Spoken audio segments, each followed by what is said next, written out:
चलो स्टूडेंट्स, चलिए शुरू करते हैं आज का लेक्चर। और आज मैं आपको सिखाऊंगा oxidation and reduction of aldehydes and ketones. देखिए लास्ट लेक्चर में हमने क्या किया था, हमने डिस्टिंग्विशिंग टेस्ट के बारे में पढ़ा था, जहां पर मैंने आपको बहुत सारे अलग अलग डिस्टिंग्विशिंग टेस्ट के बारे में बताया था। जैसे सबसे पहले बताया था मैंने आपको सिल्वर मिरर टेस्ट, जिसे टॉलेंस रिएजेंट भी कहा जाता है। दूसरा मैंने आपको बताया था फेनिंग्स सॉल्यूशन टेस्ट, उसके बारे में भी बताया था। तीसरा मैंने आपको बताया था स्किप्स टेस्ट, ठीक है। फोर्थ वाला बताया था मैंने आपको नाइट्रोप्रोसेट टेस्ट, जो कि सिर्फ और सिर्फ कीटोन्स के लिए होता है। और उसके बाद मैंने आपको एक और रिएक्शन करा था जिसका नाम था हेलोफॉर्म रिएक्शन। हमने देखा था किस तरह से मिथाइल कार्बोनिल कंपाउंड्स जो है वो हेलोफॉर्म टेस्ट या हेलोफॉर्म रिएक्शन को पॉजिटिव आता है, यानी हेलोफॉर्म प्रोड्यूस करके देते हैं। इसे स्मेल टेस्ट भी कहा जाता है, क्योंकि यहाँ पर हमें हेलोफॉर्म का बहुत ही डिस्टिंक्टिव स्मेल मिलता है। उम्मीद करता हूँ यहाँ तक आपने अच्छे से पढ़ाई की होगी, लर्न किया होगा। टेस्ट बहुत इंपॉर्टेंट है, डिस्टिंग्विशिंग टेस्ट एग्जाम में आते ही हैं, उनको आपको लर्न करना ही होगा with that general reaction and जो कंटेंट मैंने लिखाया था आपको, ठीक है। चलिए अब आगे बढ़ाते हैं इस लेक्चर को। आज हम पढ़ेंगे, बहुत ही इजी टॉपिक है आज का, that is oxidation of aldehydes and ketones, ठीक है। अब देखिए एक्चुअली में देखा जाए तो ये टॉपिक मुझे एक्चुअली आपको पढ़ाना ही नहीं चाहिए, क्योंकि ये टॉपिक मैं ऑलरेडी आपको पढ़ा चुका हूँ, एक बार नहीं 2 बार। पहले मैंने आपको इसको अल्कोहल फिनॉल ईथर चैप्टर में सिखाया था, जहां पर मैंने आपको ऑक्सीडेशन ऑफ अल्कोहल कराया था। वहां पर ऑक्सीडेशन ऑफ अल्कोहल का एक चार्ट बना के दिया था, वहां पर भी ये सेम चीज सिखाई थी। दूसरा, जब ये चैप्टर हमने शुरू किया था तब first method of preparation of aldehyde और कीटोन, वहां पर भी मैंने आपको फिर से वो टेक्निक रिवाइज करवाई थी। और आज ये तीसरी बार हमारे सामने आ रहा है, तो मैं इसको बहुत ज्यादा डिटेल में नहीं जाऊंगा। मैं फिर से आपको सिर्फ एक मैप और एक रिविजन दूंगा, बाकी आप वहां से लर्न कर सकते हैं। मैंने ऑलरेडी करा के दिया। और अगर आप एक स्मार्ट स्टूडेंट है और आप रेगुलरली स्टडी कर रहे हैं, जैसा मैं उम्मीद करता हूँ आपसे, ठीक है, तो ये आपको ऑलरेडी आता ही होगा। आप ही मुझे बता देंगे कि यहाँ पर क्या होने वाला है, ठीक है। तो देखिए हमने क्या सीखा था कि अगर हम कोई 1 डिग्री अल्कोहल लेते हैं, ठीक है, 1 डिग्री अल्कोहल यानी उसका ग्रुप कुछ इस तरह से दिखाई देगा, RCH2OH, ठीक है।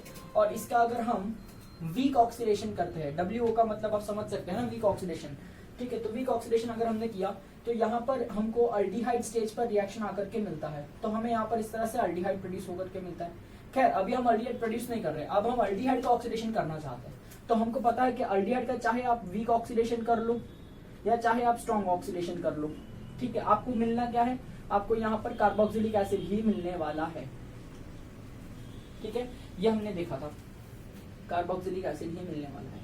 इनफैक्ट मैंने आपको ये भी बताया था कि अगर 1 डिग्री अल्कोहल का डायरेक्ट एसिड में कन्वर्जन करना है तो आपको डायरेक्ट स्ट्रॉन्ग ऑक्सीडेशन ही करना चाहिए। स्ट्रॉन्ग ऑक्सीडेशन करने पे अल्डिहाइड स्टेज जो है वो स्किप हो जाएगा, सीधा कार्बोक्सिलिक एसिड मिलेगा। ये मैंने आपको बताया था, ठीक है। तो ये बहुत ही आसान सा चीज है। आज हम पढ़ने वाले अल्डिहाइड का और कीटोन का ऑक्सीडेशन। तो देखिए अल्डिहाइड का ऑक्सीडेशन करेंगे तो कार्बोक्सिलिक एसिड मिलेगा, हमने पढ़ा। सिमिलर मैनर के अंदर अगर मैं आपसे बात करता हूँ किसी 2 डिग्री अल्कोहल की, तो मुझे बताइए 2 डिग्री अल्कोहल का स्ट्रक्चर ऐसा दिखाई देगा कुछ, ठीक है, जिसमें जो अल्कोहल फंक्शनल ग्रुप है ऑफ कोर्स वो 2 डिग्री कार्बन एटम से लगा हुआ होगा। जब आप इसका, मैंने आपसे कहा था स्ट्रॉन्ग ऑक्सीडेशन करेंगे या वीक ऑक्सीडेशन करेंगे, दो में से कोई भी एक टाइप का ऑक्सीडेशन कर दो, आपको ये ऑटोमेटिकली कीटोन में कन्वर्ट होता हुआ मिलेगा। तो यहाँ पर ये हमने method of preparation of ketone के समय पढ़ा था, ठीक है। खैर अभी हमको कीटोन बनाना नहीं है, पर हमको क्या करना है, ऑक्सीडेशन ऑफ कीटोन। देखिए वहां मैंने आपसे ये कहा था कि अगर आप कीटोन का ऑक्सीडेशन करेंगे, ठीक है, तो उसका ऑक्सीडेशन बहुत डिफिकल्ट होता है, because carbon oxygen double bond और ये वाला बॉन्ड जो होता है कीटोन के अंदर ऐसी टाइप की लिंकेज होती है, राइट। तो ये जो होता है वो very difficult, it is very difficult, ठीक है, to break, because the bond is very strong, correct. तो यहाँ पर ये डिफिकल्ट टू ब्रेक, इसलिए ऑक्सीडेशन जो है वो विगरस करना पड़ता है। विगरस ऑक्सीडेशन का मतलब क्या होता है, strong oxidation for long period of time. तो जब विगरस ऑक्सीडेशन कहते हैं तो हमको यहाँ पर कार्बोक्सिलिक एसिड मिलता जरूर है, पर मैंने आपसे कहा था कि ये जो कार्बन कार्बन का बॉन्ड है ना वो ब्रेक हो जाता है। तो ये वाला जो पार्ट है वो आपका कार्बोक्सिलिक एसिड में कन्वर्ट होगा जरूर, प्लस आपको यहाँ पर बहुत सारे और भी एसिड्स मिल सकते हैं, ठीक है, जिनके अंदर less amount of carbon atom होंगे, यानी ये वाला जो है वो कार्बोक्सिलिक एसिड में कन्वर्ट हो सकता है। अगर ये वाला जो है वो फॉर्मिक एसिड जैसा ग्रुप अगर बनेगा तो ऑफकोर्स ये कार्बन डाइऑक्साइड बन के निकल जाएगा, क्योंकि फॉर्मिक एसिड जो होता है वो ज्यादा स्ट्रॉन्ग ऑक्सीडेशन को झेल नहीं पाता, वो अपने आप को कार्बन डाइऑक्साइड में कन्वर्ट कर लेता है। तो बहुत बार लोग ऐसा भी लिखते हैं कि you get 2 different carboxylic acids, और बहुत बार ऐसा भी लिखते हैं कि कार्बोक्सिलिक एसिड, ठीक है, plus carbon dioxide and water. तो both of them are correct. Old textbook में इस तरह से दिया गया है, अभी की जो नई टेक्स्ट बुक है इस साल की नए सिलेबस के हिसाब से, उसमें इस तरह से दिया गया है कि आपको 2 कार्बोक्सिलिक एसिड मिलेंगे अलग अलग कार्बन एटम के, बिकॉज कार्बन कार्बन बॉन्ड की ब्रेकिंग हो जाती है। तो कोई बात नहीं, हम न्यू टेक्स्ट बुक के हिसाब से पढ़ेंगे, मैं इसमें एग्जांपल सॉल्व करवा के आपको दूंगा। तो उम्मीद करता हूँ यहाँ तक मैंने आपको पढ़ाया था। सिमिलरली मैंने ये भी कहा था तो अगर हम 3 डिग्री अल्कोहल का ऑक्सीडेशन करेंगे तो आपको तो पता ही होता है 3 डिग्री अल्कोहल के अंदर अल्फा हाइड्रोजन तो होता नहीं है, तो यहाँ पर ऑक्सीडेशन पॉसिबल ही नहीं होता है। और सर अगर फिर भी हमने ऑक्सीडेशन करने की कोशिश करी स्ट्रॉन्ग या वीक ऑक्सीडाइजिंग एजेंट डाल के, तो हमको ऑक्सीडेशन तो नहीं मिलेगा, इनफैक्ट वहां पर अल्फा बीटा एलिमिनेशन हो जाता है। और आपको तो पता ही है अल्फा बीटा एलिमिनेशन यानी सिज्जेफ रूल लगाना है, और सिज्जेफ रूल के थ्रू हमको जो आंसर मिलेगा वो क्या मिलेगा, एक अल्कीन मिलेगा। ठीक है, तो अगर 3 डिग्री अल्कोहल मैंने यहाँ पर लिया होता और ऑक्सीडेशन करने की कोशिश की होती, तो instead of oxidation there would occur an alpha beta elimination reaction, ठीक है, of course favouring the Saytzeff rule, and you will get alkene as your product. ठीक है, यहाँ तक मैंने आपको बताया था। तो ये चीजें मैं वापस सिखाने नहीं वाला हूँ, ये ऑलरेडी मैंने आपको करा के दी है। चलिए अब मैं डायरेक्ट इस पे कुछ एग्जांपल्स लेने वाला हूँ, जहां पर मैं आपको बोलूंगा convert some particular aldehyde into some acid, convert some alcohols into acid, या फिर convert some ketone into some acid, like that. ठीक है, अभी मैं डायरेक्ट क्वेश्चन सॉल्व करूंगा। आई होप आप इससे बहुत वाकिफ रहेंगे, बहुत क्लियर रहेंगे। ठीक है, तो चलिए इस पे कुछ एग्जाम्पल्स देखते हैं। ठीक है,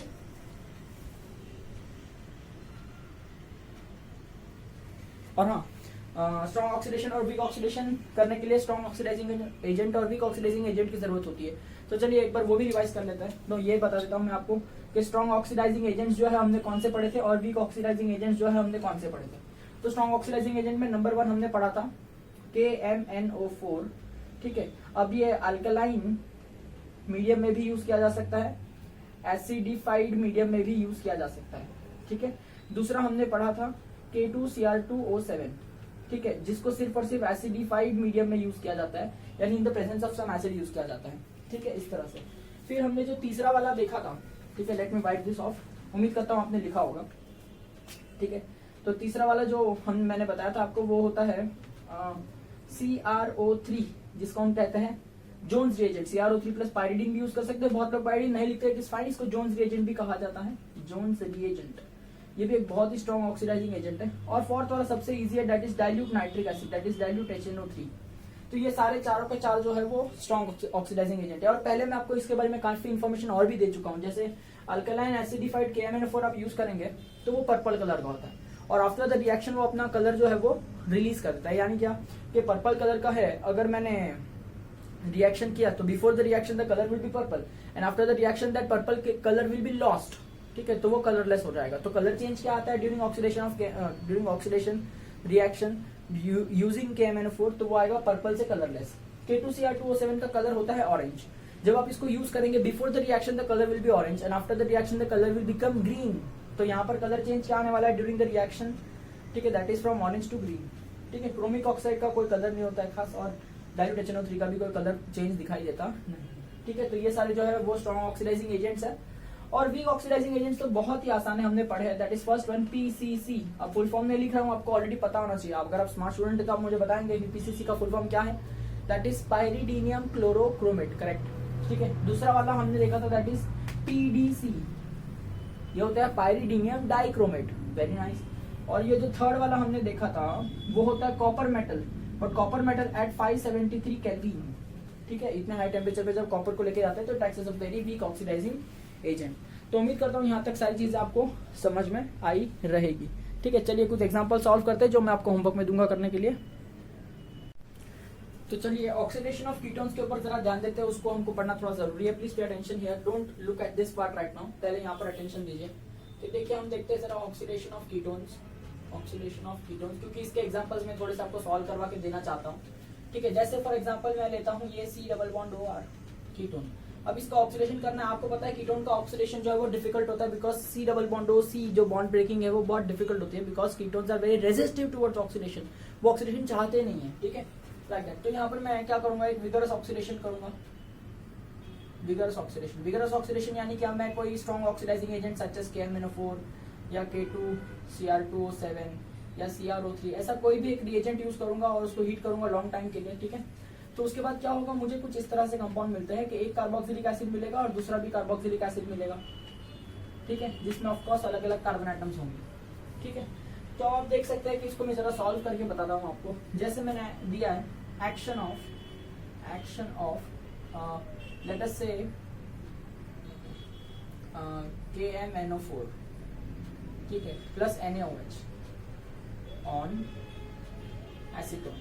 ठीक है, अब आप देखिए एसीटोन कैसा दिखता है, CH3 C double bond O CH3, ठीक है, आपको इसका बाकी का नाम यानी common name that is dimethyl ketone, propane 2 1 ये सब भी लिखना आना चाहिए, बट मैं अभी नहीं लिख रहा हूँ, आप लिख सकते हैं आपके नोटबुक में। This is acetone. इस पर मैंने एक्शन किसका कर दिया बेटा, KMNO4 और NaOH दिया, इसका मतलब क्या है, it is nothing but an alkaline medium, correct ना। तो अल्कलाइन मीडियम है इसलिए आपको यहाँ पर NaOH लिख के दिया। एग्जाम में भी कभी NaOH या फिर ऐसा कुछ लिख के आ जाए तो डरने का नहीं, इट इज अंडरस्टूड ये अल्कलाइन मीडियम ही है, ठीक है। तो आप यहाँ पर भी NaOH लिख सकते हैं। अब देखिए इसका ऑक्सीडेशन करेंगे तो मैंने क्या कहा था कि कार्बन कार्बन बॉन्ड जो है वो ब्रेक हो जाएगा, तो चलो ब्रेक करते हैं ये बॉन्ड। तो चलो कार्बन कार्बन बॉन्ड ब्रेक किया। अब ये वाला जो पार्ट है यानी इसमें कितने कार्बन एटम है, 2 कार्बन एटम है, तो ये एक एसिड बनेगा। और ये वाला जो पार्ट है उसमें कितने कार्बन एटम है, 1 कार्बन एटम है, तो वो भी एक एसिड बनेगा। तो देखिए ये जो है 2 कार्बन वाला, तो चलिए 2 कार्बन वाला एसिड बनाने की कोशिश करते हैं। तो देखिए आप देख सकते हैं कि आपको एसिटिक एसिड मिलेगा। क्या मिलेगा बेटा, आपको एसिटिक एसिड मिलेगा, सही बात है। चलिए प्लस जो ये वाला पार्ट है बॉन्ड ब्रेक होने के बाद ये अलग हो जाएगा, तो इसमें कितने कार्बन है, 1 कार्बन। तो जो 1 कार्बन वाला पार्ट है वो 1 कार्बन वाला एसिड बनेगा, यानी बताइए मुझे क्या बनेगा, वेरी नाइस, फॉर्मिक एसिड बनेगा। पर मैंने आपसे क्या कहा था कि जब भी साइड प्रोडक्ट में फॉर्मिक एसिड बनता है ना, तो फॉर्मिक एसिड स्टेबिलाईज नहीं हो पाता है, because very strong oxidising agent will convert formic acid into carbon dioxide and water, ठीक है। ऑफकोर्स बैलेंसिंग आएगा रिएक्शन का, बट फाइन बैलेंसिंग अभी मैं नहीं कर रहा हूँ, इट इज ओके, ठीक है। तो यहाँ पर इस तरह से मैंने लिख दिया है कि फॉर्मिक एसिड जो है वो किस में कन्वर्ट हो जाएगा, कार्बन डाइऑक्साइड की गैस में कन्वर्ट हो जाएगा और यहाँ से वाटर निकल जाएगा, करेक्ट। तो उम्मीद करता हूँ यहाँ तक ये रिएक्शन आपको समझ में आया होगा। Let us take one more example. चलिए एक और एग्जांपल देख लेते हैं कीटोन का। तो ये मैं वाइट करता हूँ, उम्मीद करता हूँ आपने लिखा होगा, ठीक है। चलिए देखिए, अगर मैं लेता हूँ यहाँ पर दूसरा कोई, जैसे मैं अगर आपसे कहता हूँ कि oxidation, do oxidation of late us से ब्यूटेन 2 फॉर एग्जांपल। तो चलिए ब्यूटेन 2 ले लीजिए, CH3 CH2 C double bond O CH3। तो ये हो गया भाई अपना ब्यूटेन 2O। अगर आप इसका कॉमन नेम लिखना चाहे तो हो जाएगा इथाइल मिथाइल कीटोन, ठीक है। एनीवे इसके अंदर हमने क्या करना है, ऑक्सीडेशन। हमें पता है कि ब्यूटेन 2 को जो है स्ट्रॉन्ग ऑक्सीडाइज करना पड़ेगा, क्योंकि ketones are very resist toward oxidation. तो यहाँ पर मैंने कोई भी स्ट्रॉन्ग ऑक्सीडाइजिंग एजेंट यूज कर लेना है। जैसे समझो मैंने यूज कर लिया इस बार क्रोमिक ऑक्साइड CrO3 यूज कर लिया और बहुत हीट कर दिया, ठीक है। तो अब इसके बाद क्या हो जाएगा, मैंने आपसे कहा था कि बॉन्ड जो है वो ब्रेक हो जाएगा, कार्बन और कार्बन का बॉन्ड ब्रेक होगा। तो देखिए ये वाला कार्बन कार्बन बॉन्ड ब्रेक करेंगे कि ये वाला कार्बन कार्बन बॉन्ड ब्रेक करेंगे, ठीक है। आप ही बताइए मुझे कौन सा वाला ब्रेक होगा। तो as per the text book यहाँ पर हमको क्या देखने को मिला है कि बॉन्ड जो है वो अनसिमेट्रिकली ब्रेक होंगे। कैसे ब्रेक हो जाएंगे, देखिए कहने का मतलब ये कि बॉन्ड जो है वो इस तरह से ब्रेक होना है, ठीक है। तो अगर देखिए हम ऐसा ब्रेक करते तो मुझे यहाँ 3 कार्बन का एक ग्रुप मिलेगा, 1 कार्बन का ग्रुप मिलेगा। तो देखिए यहाँ पर इस तरह से बॉन्ड ब्रेक होना है, तो मुझे क्या मिलेगा, 3 कार्बन का एक ग्रुप और 1 कार्बन का एक ग्रुप। तो 3 कार्बन का एक ग्रुप क्या मिलेगा मुझे, कुछ इस तरह से मिलेगा, जिसे हम फॉर्मिक एसिड कहते हैं, I mean sorry 1 2 3 propionic acid कहते हैं, प्रोपियोनिक एसिड, ठीक है। और 1 कार्बन का जो ग्रुप है, ठीक है, वो मुझे एक्चुअली फॉर्मिक एसिड मिलना चाहिए था, ठीक है। बट यहाँ पर क्या है कि ब्रेकिंग कुछ इस तरह से होती है कि इसके एक नहीं 1 से ज्यादा मॉलिक्यूल इन्वॉल्व होते हैं ड्यूरिंग द केमिकल रिएक्शन। तो जब एक नहीं 1 से ज्यादा मॉलिक्यूल इन्वॉल्व हो गए ड्यूरिंग द केमिकल रिएक्शन, तो क्या होगा, देखिए हम ऐसा डिवाइड करते हैं, ये C डबल बॉन्ड को पकड़ लेते हैं और इस तरफ कितने कार्बन है, 2 कार्बन है, तो हम 2 कार्बन लिखते हैं, उन पर एक एसिड का ग्रुप बनाते हैं। सेम वे इस तरफ देखिए 1 कार्बन है, तो हम 1 कार्बन लिखते हैं और उन पर भी एक एसिड का ग्रुप बनाते हैं, ठीक है, इस तरह से लिखते हैं। तो क्या है कि जैसे जैसे कार्बन एटम्स बढ़ते जाएंगे, जैसे ये 3 कार्बन का सबसे छोटा कीटोन कौन होता है, एसीटोन, जिसका रिएक्शन मैंने इसके पहले आपको करके बताया, वो उसी तरह से होता है, ठीक है। जैसे जैसे हम 4 5 6 कार्बन यानी देखिए 1 कार्बन बढ़ाते जाएंगे, तो जिस तरह से कीटोन्स बढ़ते जाएंगे, तो इनके अंदर जब रिएक्शन होता है ऑक्सीडेशन का, तो एक नहीं बल्कि 1 से ज्यादा मॉलिक्यूल इन्वॉल्व होने लग जाते हैं। तो जब एक नहीं और 1 से ज्यादा मॉलिक्यूल इन्वॉल्व होने लग जाएंगे, तो हम क्या करेंगे, C डबल बॉन्ड ग्रुप को होल्ड करेंगे, इसके इस तरफ देखेंगे 2 कार्बन का ग्रुप है, तो हम 2 कार्बन का ग्रुप एसिड लिखेंगे और उसके आगे कार्बोक्सिलिक एसिड का फंक्शनल ग्रुप जोड़ देंगे, प्लस दूसरे वाले ग्रुप क्या है, 1 कार्बन का ग्रुप है, तो वो 1 कार्बन का ग्रुप एसिड लिखेंगे, उसके आगे कार्बोक्सिलिक एसिड का ग्रुप जोड़ देंगे, ठीक है। तो इस तरह से यहाँ पर मुझे एसिटिक एसिड भी मिलता है। तो इस तरह से उम्मीद करता हूँ कि आपको ये जो टेक्निक है समझ में आई है। देखिए अगर मैं आपको असली में बताऊं कि रिएक्शन होता कैसे है, तो उसके लिए मुझे इस रिएक्शन का मैकेनिज्म सिखाना पड़ेगा, और जो कि मैकेनिज्म है अपने सिलेबस में है नहीं, तो मुझे बहुत ही डिफिकल्ट होगा कि मैं आउट ऑफ द कोर्स जाके मैं ये मैकेनिज्म यहाँ पर कराऊं, क्योंकि ऑलरेडी ये चैप्टर काफी बड़ा है, ठीक है। तो अगर ऐसा कभी होगा कि आपको मैकेनिज्म जानना है, तो अगर मैं कभी ब्रांच में मिलूंगा तो आप मुझसे पूछ सकते हैं, मैं बीजेजे बता दूंगा आपको। लेकिन अभी right now sticking to the subject, ठीक है, मुझे यही बताना है कि कीटोन को ऑक्सीडेशन करेंगे तो क्या मिलेगा, ठीक है। तो उम्मीद करता हूँ यहाँ तक ये फंडा आपको समझ में आ रहा है। चलिए एक और एग्जांपल देख लेते हैं ताकि एक और कंफ्यूजन ना रहे आपको। ठीक है, जैसे मैंने चलो एक एरोमेटिक कंपाउंड ले लेता हूँ। ठीक है, जैसे मैंने कह दिया ऑक्सीडेशन ऑफ लेट अस से एसिटोफिनोन, एसिटोफिनोन का हम ऑक्सीडेशन करते हैं। तो देखिए एसिटोफिनोन का स्ट्रक्चर कुछ इस तरह से दिखाई देगा कि ये बेंजीन रिंग है, सी डबल बॉन्ड है और CH3 है। तो मुझे बताइए क्या इसका रिएक्शन एसीटोन के जैसा होगा? नहीं, इसमें बहुत सारे कार्बन एटम्स है। तो क्या इसका एक मॉलिक्यूल इन्वॉल्व होगा ऑक्सीडेशन में? नहीं, एक से ज्यादा मॉलिक्यूल इन्वॉल्व होंगे। तो जब एक से ज्यादा मॉलिक्यूल इन्वॉल्व होते हैं तब हम क्या करते हैं, हम यहाँ पर strong oxidising agent let us से इस बार K2Cr2O7 यूज करा है और एसिडिफाइड मीडियम यानी मैंने मान लीजिए डाइल्यूटेड H2SO4 मीडियम यूज किया। तो यहाँ पर क्या हो जाएगा, हम इस सी डबल बॉन्ड को होल्ड करेंगे। ठीक है, इसके इस तरफ देखेंगे तो क्या दिख रहा है, बेंजीन रिंग। तो उसे लिख लेंगे कि मुझे भाई एक बेंजीन रिंग मिलेगी। ठीक है, और उस पर हम बना देंगे सीधा कार्बोक्सिलिक एसिड का फंक्शनल ग्रुप। तो देखिए मुझे यहाँ पर एक बेंजोइक एसिड दिख रहा है। ठीक है, प्लस इस सी डबल बॉन्ड की इस तरफ क्या है, मिथाइल ग्रुप है। तो हमने वो मिथाइल ग्रुप लिख लिया और उस पर भी हम एक कार्बोक्सिलिक एसिड का ग्रुप लगा देंगे। तो देखिए यहाँ पर मुझे इस तरह से एक एसिटिक एसिड मिल रहा है। ठीक है, तो सिंपल बात में ये रिमेंबर करना है कि सी डबल बॉन्ड को पकड़ो, इस वाले ग्रुप को एसिड लगा दो, इस वाले ग्रुप को एसिड लगा दो। ठीक है, तो इस तरह से कीटोन का ऑक्सीडेशन होता है।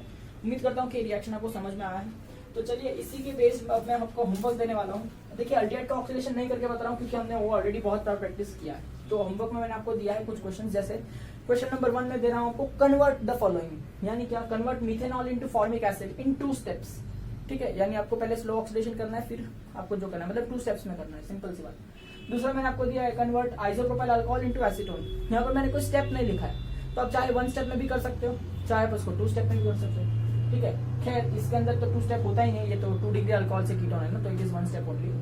यहाँ पर देखिए बेंजाइल अल्कोहल टू बेंजल्डिहाइड, तो बेंजाइल अल्कोहल टू बेंजल्डिहाइड, ये भी 1 स्टेप रिएक्शन ही, आप सॉल्व करके देखिए।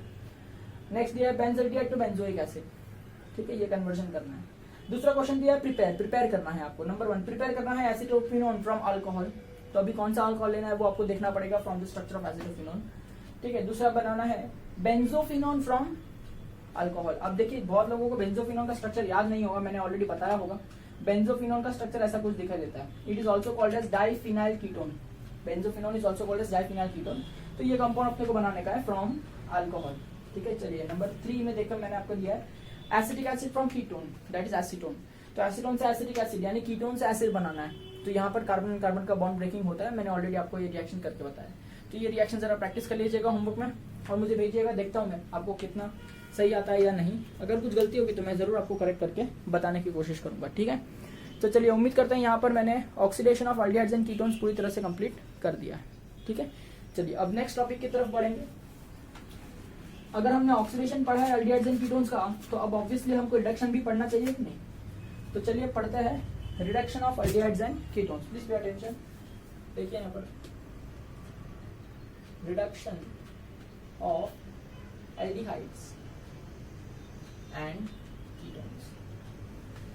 और एक मजे की बात, अल्डिहाइड और कीटोन का रिडक्शन हम ऑलरेडी सीख चुके हैं अल्कोहल फिनॉल ईथर चैप्टर में। याद कीजिए अल्कोहल फिनॉल ईथर चैप्टर में जब हम method of preparation of alcohol पढ़ रहे थे, मेथड ऑफ प्रिपरेशन नंबर 4, जिसमें मैंने आपको 4 अलग अलग कंपाउंड दिए थे जिनमें हमने 4 अलग अलग रिड्यूसिंग एजेंट यूज किए थे। ठीक है, वहां पर मैंने स्टोरी बताई थी कि लिथियम एल्यूमिनियम हाइड्राइड की स्टोरी क्या होती है, एक्सेट्रा एक्सेट्रा। वैसे मैंने फॉर्मुलेट करके अच्छे से बनाया था। तो उम्मीद करता हूँ आपने अल्कोहल फिनॉल ईथर का लेक्चर नंबर तो मुझे याद नहीं है बट लेक्चर देखा होगा, जिसमें एमओपी नंबर 4 में मैंने reduction of aldehydes and ketone सिखाया हुआ है। ठीक है, तो अगर आप बहुत ही स्मार्ट स्टूडेंट हैं तो आपने नोट्स बनाए होंगे और उसमें आपको ये अभी रिवाइज हो रहा होगा, और अगर आपको याद है तो बहुत ही बढ़िया, नहीं याद है तो फिर से देख लेते हैं, कोई बात नहीं। ठीक है, देखिए reduction of aldehydes and ketone. तो अगर हम अल्डिहाइड मॉलिक्यूल लेते हैं RC double bonded to OH, ठीक है, ये क्या है अल्डिहाइड।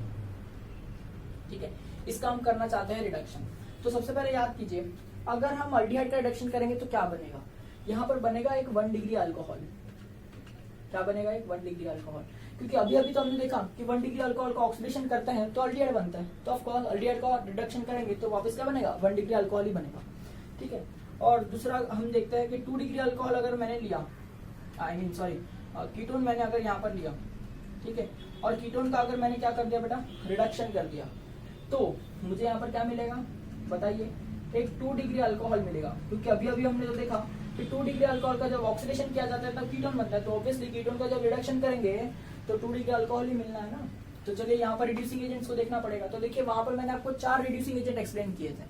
कौन से 4 रिड्यूसिंग एजेंट एक्सप्लेन किए थे? नंबर 1 मैंने आपको बताया था hydrogen gas could be used as a reducing agent, but आपको यहाँ पर कैटलिस्ट लगेगा, दैट इज रैनी निकल, या तो प्लैटिनम या तो पैलेडियम, ठीक है, at high temperature high pressure, at high temperature and high pressure, ये मैंने आपको बताया होगा।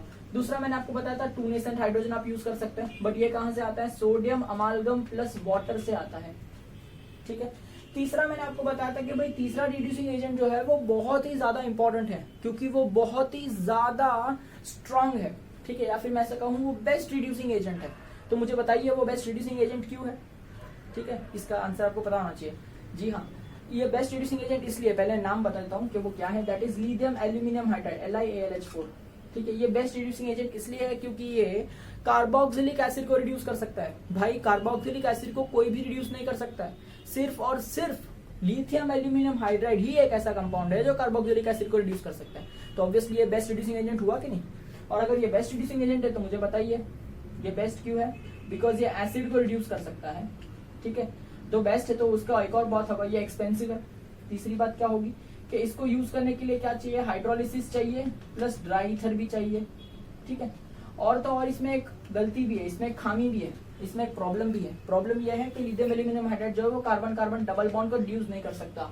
बाकी सारे agents carbon carbon double bond को रिड्यूस कर सकते हैं, बट डबल बॉन्ड को रिड्यूस कौन नहीं कर सकता है?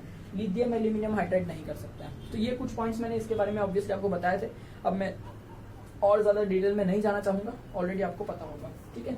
फोर्थ वाले पे आ जाते हैं, वो हमने देखा था that is sodium borohydride NaBH4। मैंने कहा था कि ये बेस्ट है, तो लोगों ने कॉपी कर लिया और उसका चाइना कॉपी बना दिया था, सोडियम बोरोहाइड्राइड। देखिए ना, लिथियम की जगह सोडियम, एल्यूमिनियम की जगह बोरॉन और हाइड्राइड, तो ठीक है। तो ये इसका कॉपी है इसलिए ये बेस्ट नहीं है, ठीक है, बेस्ट नहीं है इसलिए एक्सपेंसिव भी नहीं है, बट कुछ कुछ प्रॉपर्टीज जैसे हाइड्रोलिसिस और ड्राई ईथर तो इसको भी चाहिए। ये भी कार्बन कार्बन डबल बॉन्ड को रिड्यूस नहीं करता है।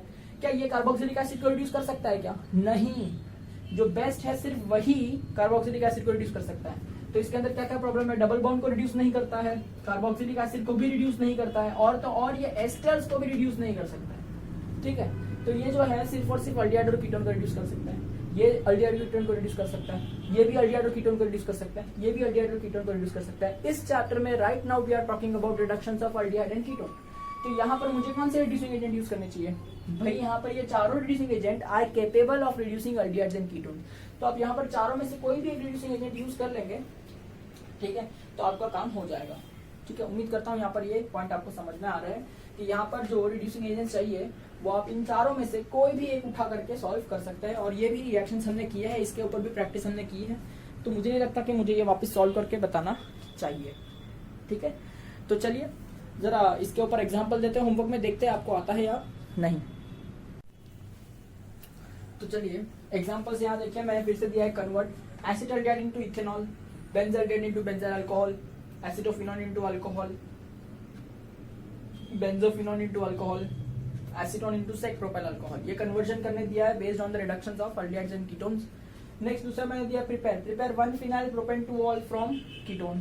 दूसरा क्वेश्चन दिया prepare 2 phenyl ethanol from aldehyde, ठीक है। तो इस तरह से इतने रिएक्शन आपको करने आने चाहिए, उम्मीद करता हूँ आगे जाएंगे, ठीक है। चलिए अब आगे बढ़ते हैं, यही टॉपिक के अंदर देखिए हम पढ़ते थे reductions of aldehyde and ketone. अभी हमने देखा कि चाहे अल्डिहाइड हो चाहे कीटोन हो, उसका अगर हम रिडक्शन रिएक्शन करते हैं तो हमको यहाँ पर क्या मिलता है? एक अल्कोहल मॉलिक्यूल मिलता है, सही बात है ना। अगर ऑफकोर्स अल्डिहाइड होगा तो आपको 1 डिग्री अल्कोहल मिलेगा, और कीटोन होगा तो आपको 2 डिग्री अल्कोहल मिलेगा, ये बातें हमें पता है। तो ये एक टाइप से रिडक्शन रिएक्शन हमने सीखा by using 4 different reducing agents. Alright. Now, what happens if I want to convert aldehyde or ketone group into CH2 group? आप देख सकते हैं यहाँ से जब आप रिडक्शन करते हैं तो यहाँ पर अल्कोहल ग्रुप मिलता है। इट इज अंडरस्टूड कि ऑक्सीजन के ऊपर हाइड्रोजन आया इसलिए रिडक्शन हुआ, ठीक है। ये वाला भी एक टाइप से रिडक्शन रिएक्शन हुआ ना, मैंने ऑक्सीजन निकाल दिया और उसकी जगह पे 2 हाइड्रोजन डाल दिया, ठीक है। तो ये इसे कहते हैं मिथिलीन ग्रुप। क्या ग्रुप कहते हैं? इसे मिथिलीन ग्रुप कहते हैं। उम्मीद करता हूँ ये पता ही होगा आपको, CH2 को मिथिलीन ग्रुप कहते हैं। ये एक्चुअली अल्केन्स के अंदर बॉन्डिंग में आता है, तो ये एक टाइप का अल्केन है, ऐसा भी मैं कह सकता हूँ। तो देखिए अल्डिहाइड और कीटोन से अगर आपको अल्कोहल चाहिए तो वो तो हमने ऑलरेडी किया, वो आपको पता है। बट अभी मैं नया क्या सिखा रहा हूँ यहाँ पर कि आपको अल्डिहाइड और कीटोन से अगर अल्केन डायरेक्ट कन्वर्ट करना है तो आप कैसे करेंगे। तो इस कन्वर्जन के लिए हमारे पास में ना 2 साइंटिस्ट हैं जिन्होंने ये रिएक्शन करके बताया। एक साइंटिस्ट का नाम है क्लेमेंसन, ठीक है, तो एक साइंटिस्ट का नाम है क्लेमेंसन, इसलिए एक रिएक्शन होगा क्लेमेंसन रिएक्शन, ठीक है। और दूसरे साइंटिस्ट का नाम है, दो scientist actually, that is Wolff and Kishner, इसलिए यहाँ पर और एक साइंटिस्ट का रिएक्शन आएगा, that is Wolff Kishner's reaction, Wolff Kishner's reaction. तो देखिए, अगर वुल्फ किश्नर रिएक्शन किया और अगर क्लेमेंसन रिएक्शन किया, दो में से कोई भी एक रिएक्शन करोगे ना, तो ऑफ कोर्स आपको यहाँ पर अल्डिहाइड कीटोन से सीधा अल्केन में कन्वर्जन मिलेगा। अगर इन दोनों को छोड़ के आपने और कोई रिएक्शन किया, दैट इज कोई भी रिड्यूसिंग एजेंट डाला, तो आपको अल्केन ग्रुप नहीं मिलता है बट अल्कोहल ग्रुप मिलता है। तो ये फर्क है। तो अब हम क्लेमेंसन और वुल्फ किश्नर रिएक्शन को एक एक करके पढ़ेंगे, ठीक है। उम्मीद करता हूँ कि मैं फंडा आपको समझा पा रहा हूँ, हम क्या नया पढ़ रहे हैं इसके अंदर, ठीक है।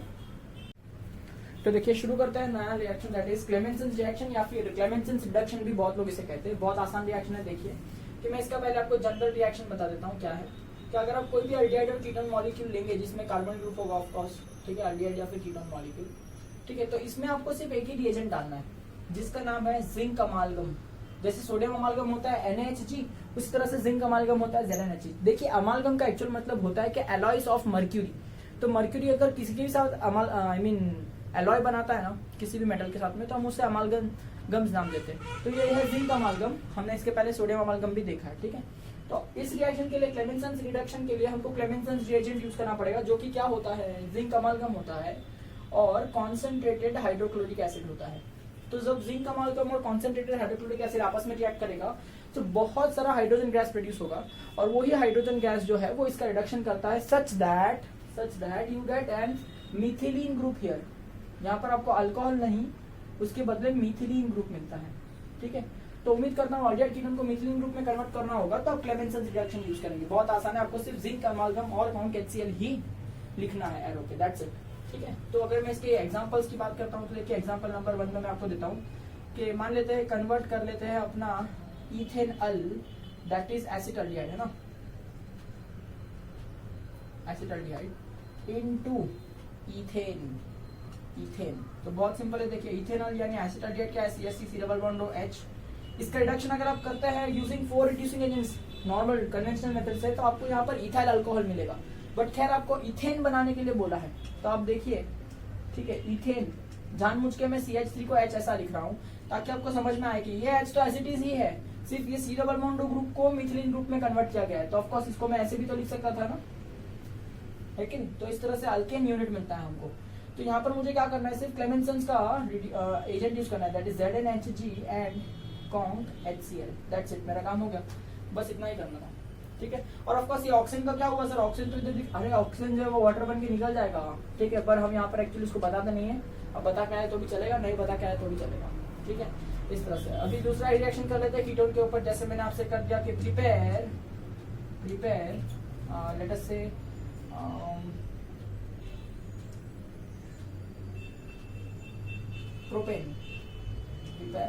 प्रोपेन फ्रॉम एसीटोन, ठीक है।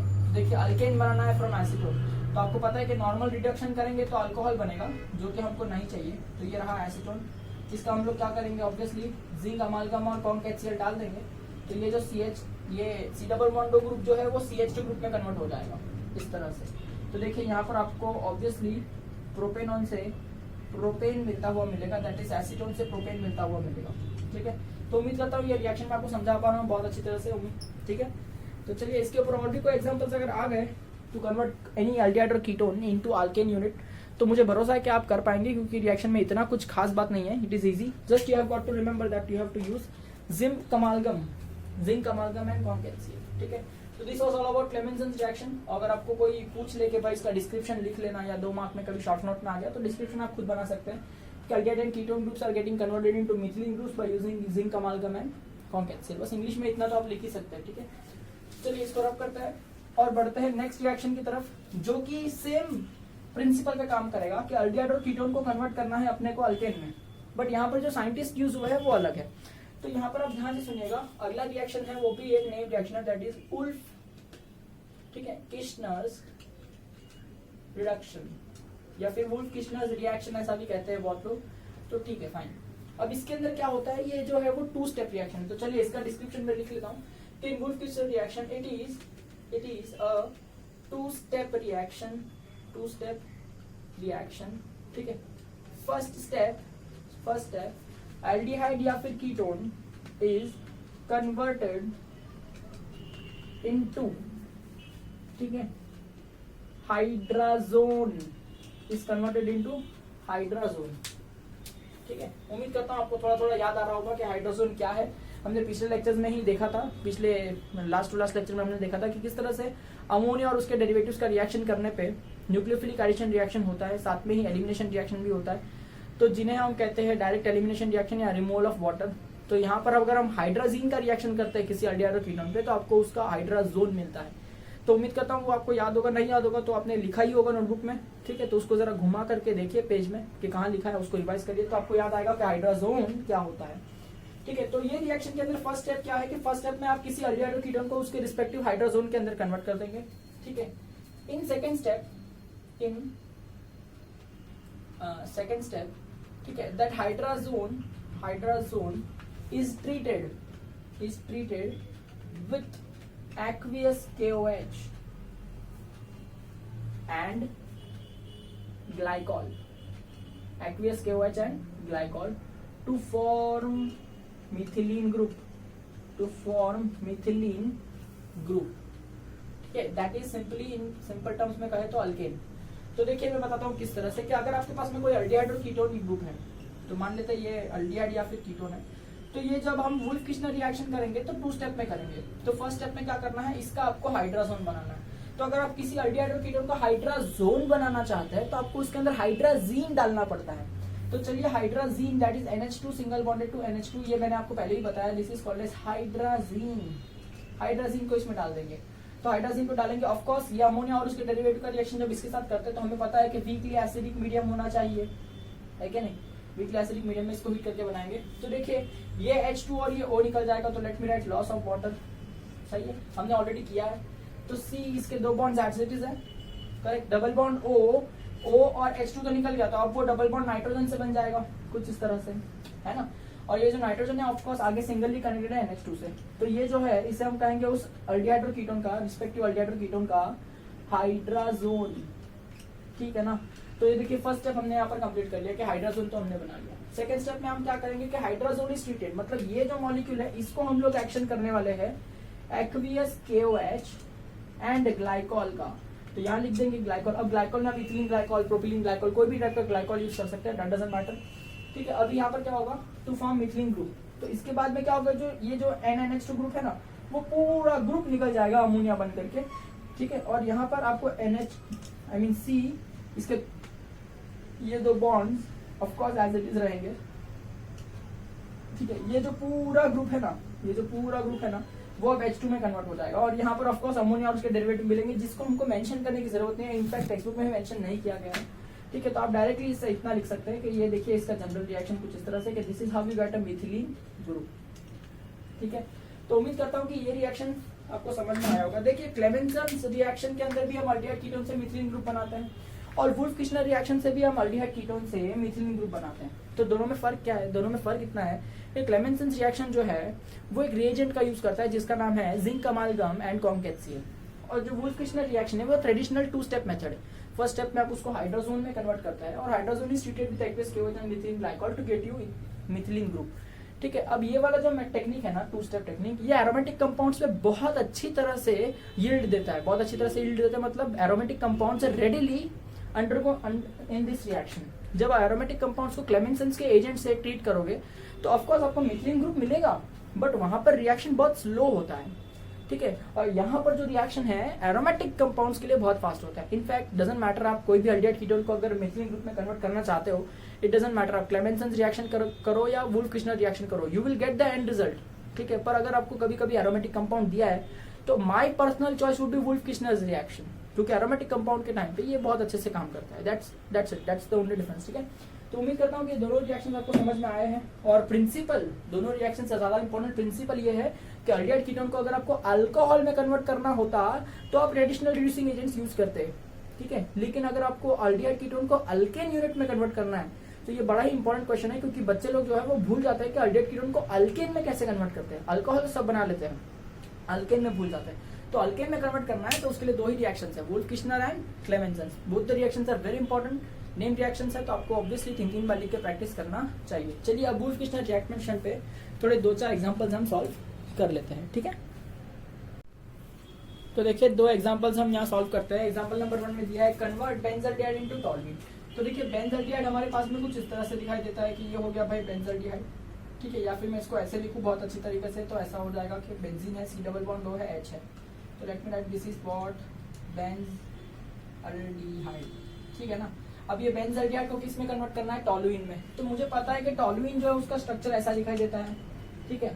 तो मुझे पक्का मालूम है कि यहाँ पर C डबल बॉन्ड और जो ग्रुप है उसके जो है H2 में कन्वर्ट कर देंगे, ठीक है। तो ऑब्वियसली बेंजल्डिहाइड टॉलुइन में कन्वर्ट हो जाएगा, यानी अल्केन ग्रुप में कन्वर्ट हो जाएगा। इसलिए मुझे वुल्फ-किशनर रिएक्शन कैसे यूज करना है, सबसे पहले मुझे गिवन एल्डिहाइड और कीटोन को हाइड्राजोन में कन्वर्ट करना है। तो इसलिए मुझे इसमें पहले क्या डालना होगा, हाइड्राजीन डालना होगा, जिसलिए मुझे यहाँ पर कौन सा मीडियम चाहिए होगा, वीकली एसिडिक मीडियम चाहिए होगा। तो ये H2 और ये O निकल जाएगा, तो यहाँ पर देखिए बेंजल्डिहाइड का हाइड्राजोन बन जाएगा कि नहीं, तो C डबल बॉन्ड करेक्ट, उसके पास जो H है वो तो एज इट इज ही रहेगा, डबल बॉन्ड जो है वो नाइट्रोजन से कनेक्ट होकर इस तरह से बनेगा। तो इसे मैं कहूंगा बेंजल्डिहाइड हाइड्राजोन, बेंजल्डिहाइड हाइड्राजोन, या फिर सिंपली मैं हाइड्राजोन लिखूंगा तो भी चलेगा, ठीक है। अब मुझे हाइड्राजोन को क्या करना है, इसको मुझे ट्रीट करना है by using aqueous KOH and ethylene glycol भी चलेगा, या कोई भी टाइप का ग्लाइकॉल चलेगा। मैं अभी यहाँ पर इथिलीन ग्लाइकॉल यूज कर रहा हूँ, दैट इज फाइन। अब सिंपली ग्लाइकॉल लिख के आएंगे तो भी चलेगा। अब ये जो नाइट्रोजन वाले ग्रुप है वो अमोनिया बन के निकल जाते हैं, मुझे उनको मेंशन करने की जरूरत नहीं है। ये वाला जो पूरा ग्रुप हट जाता है और उसके जगह मिथिलीन ग्रुप बन जाता है। तो इस तरह से आपको भाई यहाँ पर क्या मिल गया, टॉलुइन, ठीक है। इस तरह से ये मैंने कन्वर्जन कर लिया। जैसे अगला रिएक्शन देखो, convert acetophenone into phenyl ethane. तो देखिए एसिटोफिनोन जो ग्रुप है वो कुछ ऐसा दिखाई देता है, आपको तो पता ही है, C double bonded to OCH3। आप चाहे तो उसका common name methyl phenyl ketone भी लिख सकते हैं, IUPAC भी लिख सकते हैं, 1 फिनाइल ईथेन 1, ठीक है। इससे मुझे क्या बनाना है, फिनाइल ईथेन। तो देखिए ईथ यानी 2 कार्बन, एन यानी सिंगल बॉन्ड, फिनाइल ईथेन यानी 2 में से 1 कार्बन पर कुछ इस तरह से बेंजीन रिंग होगी, ठीक है। तो ये हो गया फिनाइल ईथेन। तो मैंने क्या नोटिस किया, CH3 एज इट इज है, बेंजीन रिंग भी एज इट इज है, C double bond O group को CH2 ग्रुप में कन्वर्ट किया गया है, यानी मिथिलीन ग्रुप में कन्वर्ट किया गया है ना। तो यहाँ पर मुझे फिर से वुल्फ-किशनर रिएक्शन का मदद लेना चाहिए। आप चाहे तो इसको क्लेमेंसन रिएक्शन से भी कर सकते हैं। चलिए होमवर्क में आप इसको क्लेमेंसन रिएक्शन से सॉल्व करिए, डजंट मैटर, आपको सिर्फ जिंक अमाल्गम और HCl तो लिखना है, दैट्स इट। पर अगर आपको वुल्फ-किशनर से करना है तो 2 स्टेप में करना होगा, दैट इज आपको पहले डालना होगा, बोलिए क्या, हाइड्राजीन, हाइड्राजीन डालना होगा। तो जिससे यहाँ पर वीकली एसिडिक मीडियम यूज करेंगे। ऑफकोर्स आप पूरी तरह से लिखिएगा, ठीक है। यहाँ पर फिलहाल मेरे पास जगह की बहुत कमी है तो कोई नहीं। देखिए इस तरह से कुछ यहाँ पर, ठीक है ना, इस तरह से कुछ आपको एसिडोफिनोन हाइड्राजोन मिल जाएगा, हाइड्राजोन। और ऑफकोर्स इसके अंदर अगर आप ये रिएजेंट्स वापस से यूज करेंगे तो आपको ये कंपाउंड मिल जाएगा बहुत अच्छी तरह से। उम्मीद करता हूँ कि रिएक्शन आपको समझ में आया होगा, ठीक है। चलिए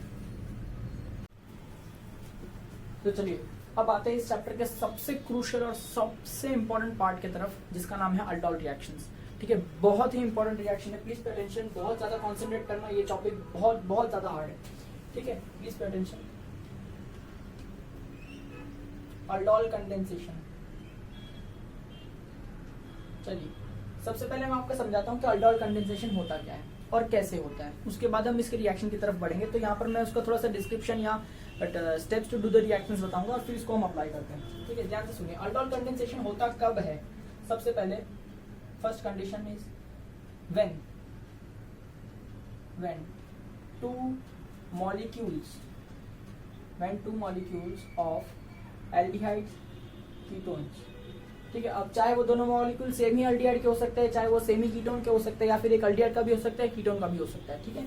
तो इसलिए मैं लिख रहा हूँ 2 molecules of aldehyde slash ketones. ध्यान से सुनिएगा, having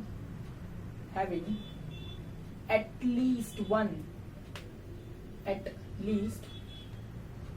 least one alpha hydrogen atom, at least one alpha hydrogen atom. When two molecules of aldehyde and ketone having at least one alpha hydrogen atom, ठीक है, are treated with weak base, या फिर weak bases ऐसा लिखना चाहिए, weak bases such as NaOH या फिर Na2CO3, ठीक है, या फिर such as BaOH. ठीक है, these all are weak bases. Out of this any one of the base can be used as a weak base, right? ठीक है, weak base यानी lower concentration में होगा, ज्यादा पानी होगा, कम base होगा, इस तरह से. When two molecules of aldehydes and ketones having at least one alpha hydrogen atom are treated with weak bases such as OH, NaOH, Na2CO3, BaOH thrice, है ना? They produce